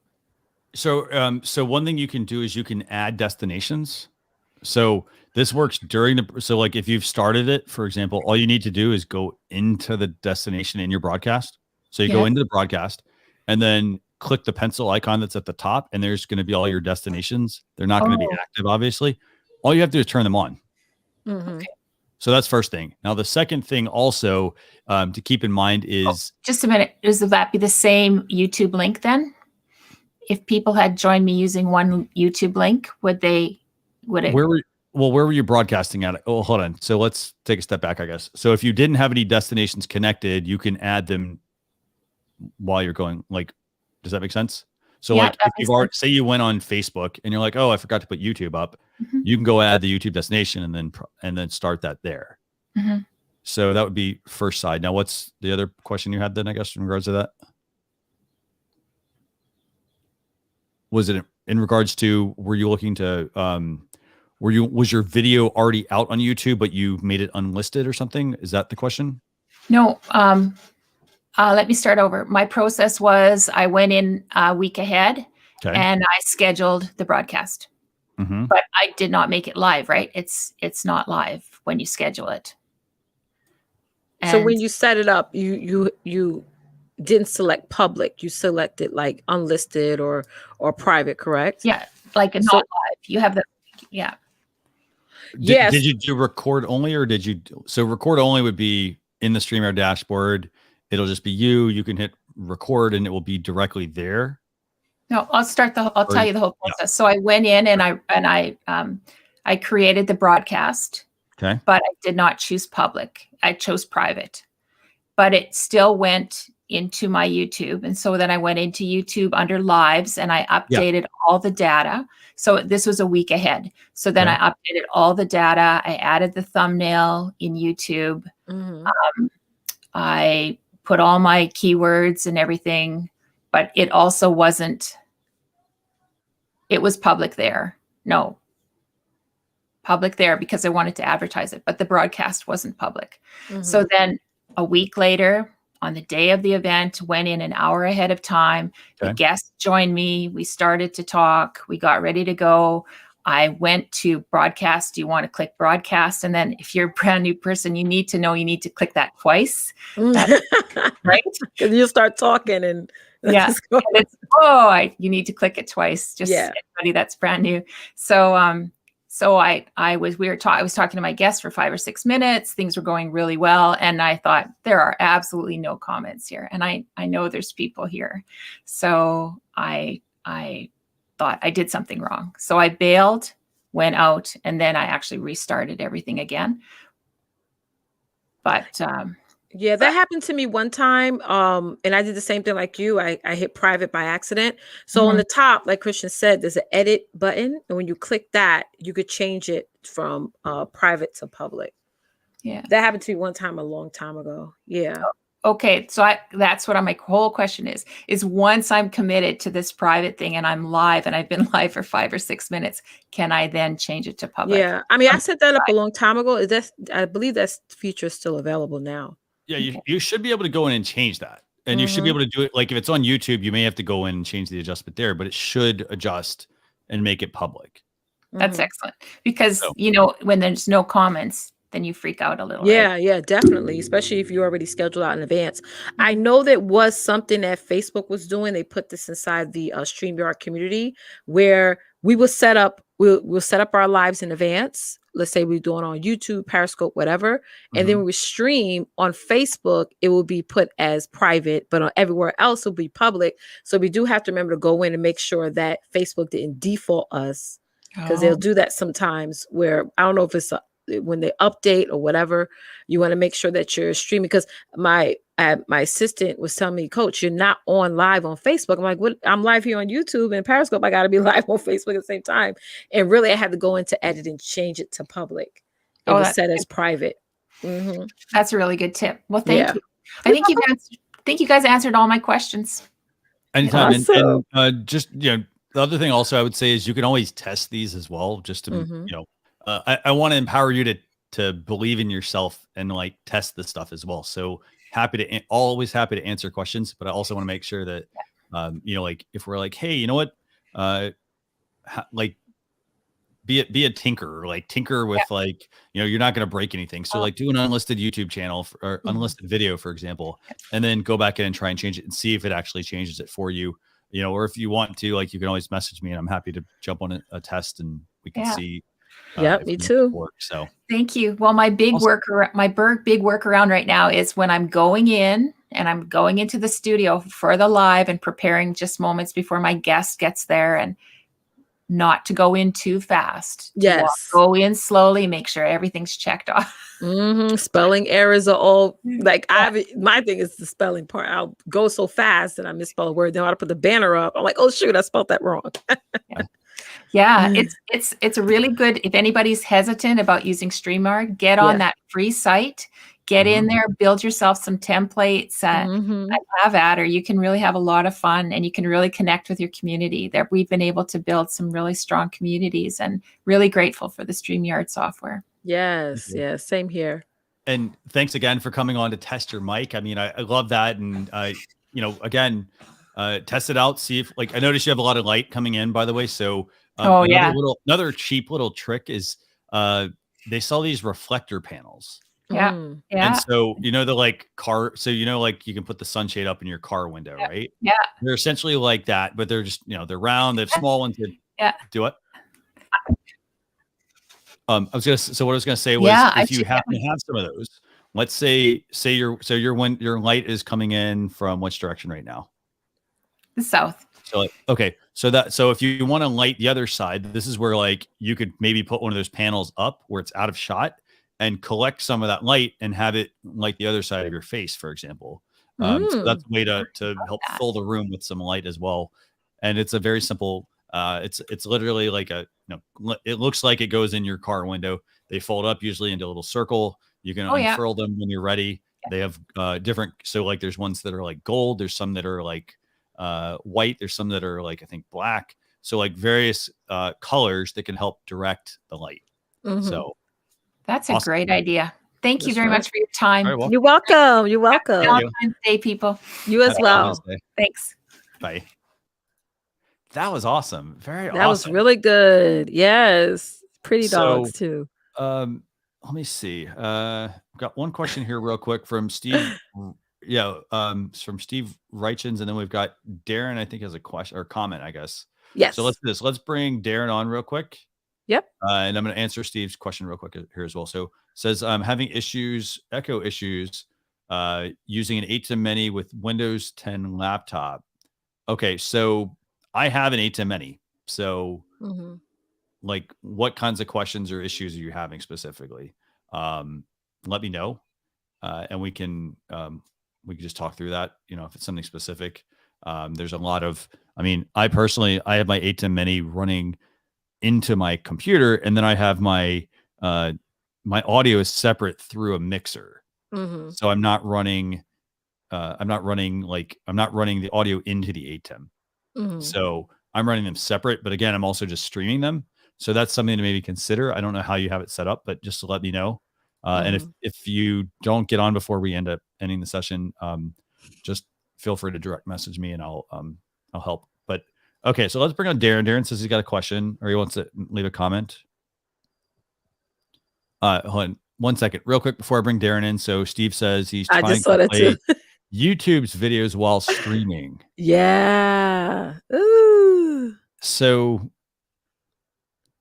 the ATEM can't play YouTube videos. It's primarily just the switcher aspect. It can bring in, I know that it can bring in still images, but I think the only way you can make it play videos is through some workarounds, like maybe plug into another laptop and then bring that potentially in. There could be, I'm guessing there, if it were me, I would run it through the mixer and let the mixer handle everything. Yeah. But let me know about is the echo issue then coming from the YouTube video? Because then it sounds to me okay, do we have headphones plugged in? Is the mic open or something like that? But just let us know. Okay, so let's bring in Darren. Hi, guys. Okay, so you're trying to play a YouTube video while streaming. Why wouldn't you just bring that up as a video share with audio? So if I wanted to play YouTube, which I do all the time, I just bring it up as a shared video with audio, put it in your stream, no problem. Okay, going to make this quick. Thanks for using my favorite word, serendipity, earlier. I love it. Mic budget. If you're spending a couple of $100 on a microphone, the thing to do is quick. Okay, this is the webcam thing. Okay, this Shure microphone. Yes, let's talk. This is an MV7. It's USB and XLR. with the USB, get to the XLR in the future, but that's a future mic. Costs a little more, but you're not going to replace that thing anytime in the near future. The choice for audio interface. This is the Audient Evo 4. It will automatically set your input levels for you. Most of you will make your mistakes there. If you have this, it will automatically set levels. You'll sound good. A lot of the other devices are just as good, but this one offers that particular ease, which makes it a better one for the use for the newbie. So that's the one I suggest for that. Webcams. IRIUN cam. It's also for Mac. It lets you use 4 cameras at a time. Old Android or iPhone units you got lying around, you know that's what I use. That's a good suggestion. The Audient, by the way. Yeah, I like the Audient suggestion because the Audient 4 in US dollars, by the way, $129. Good stuff and high quality. Yeah. Okay, SM58 is all I'm talking on now. I got rid of the expensive mic and I'm using a $100 microphone. I wanted you to hear it. So it's not about the microphone. So what's that connected to though? So you got the 58. What are you connecting it to?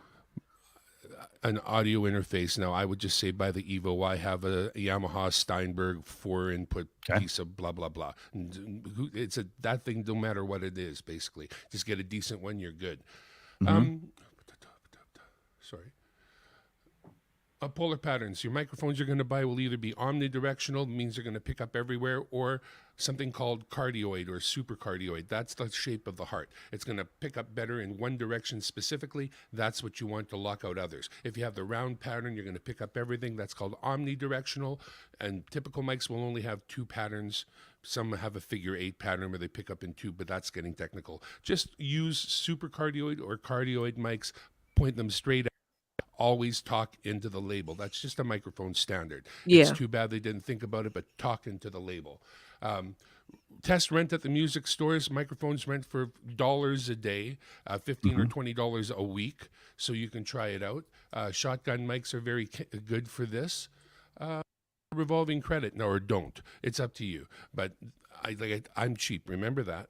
And I have revolving credit at the music store and have a $20 or $30 payment on some piece of equipment every month. And that's how I slowly get all my equipment. Now, it's not the smartest thing. If you have money, go ahead and buy if you want to buy. But if you don't, and you can only throw $10 or $20 at it a month, that's one way of doing it. That is it. That covers everything for me. Thank you so much for having me back. Thank you. Quick question, actually. So, so the SM58, fantastic. So what's the other mic you use? The other one you were using earlier? Is it a Heil? That's the Shure NT2A. Okay, perfect. Okay, so you got that. And then also, I know some people in the comments have said the Samsung Q2U. I mean, that's like $100 mic. I think it's about $100. Again, USB and XLR as well. And can you talk about, just real quick, while Leticia's getting ready for the giveaway, by the way. So can you talk quickly about the USB and XLR options? Like, for example, why should somebody like if somebody goes buys USB, and let's say it's $100 mic, should they buy a $100 USB mic, or should they be looking for something that has that dual input USB and XLR, or should they try to jump to the XLR? It depends on where your budget is starting. If you got the money to get an interface and an XLR only microphone and you want one, and you're going to be serious about this, like how serious, I don't know. You got to figure that out for yourself. But the XLR microphone will never be a bad investment. But when you have something like this, you really have the best of both worlds. The USB will get you started without having to buy that audio interface. And the XLR on this microphone is good, very good. It's like an SM7B, which is like a $400 microphone. This is so close to that. The one that you see Joe Rogan use in his podcast studio looks very similar to this. It's not the same, but it's so close. You're getting 98% of that microphone. There's no reason not to go ahead with something like this. And having that USB means you're starting today with good audio from a really reputable company that knows about microphone audio. And having that XLR there makes all the difference for the future. Now, the Samsung, I love Samsung. They're very inexpensive. for what they provide and a very high quality product. That Samsung with the USB and XLR, and it has a way to plug in headphones too for zero latency, meaning no lag listening. Excellent product. No qualms about you starting out with something like that. It's about budget at that point. If it's $100 budget, Samsung. If it's a more of a budget and a look to the future, this Shure microphone, and then add an audio interface afterwards, and one that has automatic level setting is good for most of you. So Evo 4 and all that stuff is top notch, top notch. You sound as good as anybody with that equipment, but you've spent money. So budget first, stream, whichever budget you're in, start streaming now. And that's, yeah, absolutely. I'm getting tired of holding this microphone. I'll tell you right now, though. Well, and that's where having a mic stand, for example, is a good investment in equipment, because then it's something that, like, you know, it's not going to be it's not going to be on your screen like this. It's not going to, it's going to need to be moved up and down and moved into the right places. Maybe raise it up each time and so forth. But it is going to help overall, because it's going to make it easier. Whatever you just changed, by the way, I picked up a lot of noise there. Sorry about that. So, but what I wanted to get at real quick with that is just the fact that with mics, I mean, you're going to want to test out different mics. And you're going to hear me say this all the time. Go to Guitar Center, check out the different mics that they have, and just think about the long-term investment as well. Like, if you're buying a mic and you're like, oh, I'm just doing live streaming, then don't forget, you can also use your mic for podcasting. You can also use it for video tutorials, online courses. So if you're like, hey, how do I monetize this? That's a good way to, to use it to build other things. So keep that in mind. But yeah, lots of options. I appreciate you coming on, Darren. Thank you. So there's a quick lesson to be learned there. As I switched back to this microphone, the levels on my sound unit were so much louder that when I did go back to this, Christian heard all my background noise. These things are so sensitive compared to a microphone like a dynamic one close to your mouth. That's kind of what you want. This isn't kind of what you want, honestly. Really, don't buy this. It's literally what I'm saying. Wrong microphone. I just happen to own. Anyway, thanks. Been great. Awesome. Thanks a lot, Darren, as usual. 2 weeks. Thank you. Yes, 2 weeks. Awesome. This has been really good. I mean, so I know we're going to give something away here now. We're going to, and I know it's cold for a lot of people, so we're going to give away this. It's the StreamYard mug. And so just put hashtag love StreamYard, and Leticia's going to, we'll give you a couple minutes here, but do us a favor. So love StreamYard, and then she's going to pick a winner. And all the people who put in our StreamYard, I already have your names in. So, okay, let me pick up. And let me let you do that. And then let me just run through a couple of things real quick here. Got it. So for example, the next show for this show is going to be on, let me see, I think it's the 26th. Yeah. So I've got a couple of important dates because we're making a small tweak. So this is going to be, let's see. So on the StreamYard channel, so the first thing we're going to do is, if you want your YouTube channel reviewed, join us next Saturday. So basically, we're the same time this was next week. We're going to do this once a month, YouTube channel reviews, where you're able to come on and we'll have a couple of people reviewing your YouTube channel, making recommendations on, channel art, maybe the channel name, how you can set up that front, basically the storefront for your YouTube channel. And I don't mean storefront as in like buying things. I mean the storefront as in what's the first impression people get when they see your YouTube channel. What links are you sending them to and all that sort of stuff. Because I bet a bunch of you are probably saying, hey, go connect on my social media channels. Well, if you don't have a lot of subscribers and you're driving them off of social media, off to social media, not exactly the best thing, but I've got some great people that will be helping for that. In addition to that, this show is going to be, so the next episode of live stream reviews is going to be the 26th of February at 12 p.m. Eastern Standard Time.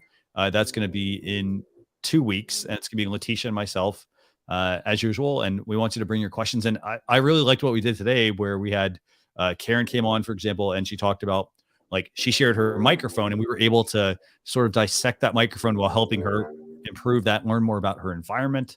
And we also had we had some other individuals come on as well, and we were also able to offer them some sound panel recommendations. So thanks a lot to all of our viewers who made some fantastic recommendations. So Leticia, are you ready, or do you need some time? One more name I'm going to add. Okay, cool, very cool. And I'm going to share my screen, and we're going to get started. Yeah. So what tool are you using, by the way, to share your screen? I'm using Wheel of Names. Okay, Wheel of Names, yeah. And we'll show you how this works here. And again, this is where if you're running a live stream, you have to remember, we talked about this at the beginning, right, Leticia, about, Yes, we did. Not adding distractions. So for example, it's easy to run a giveaway if you got 2 people, and hey, we've talked beforehand, we know exactly how this works. This is what, the 7th episode?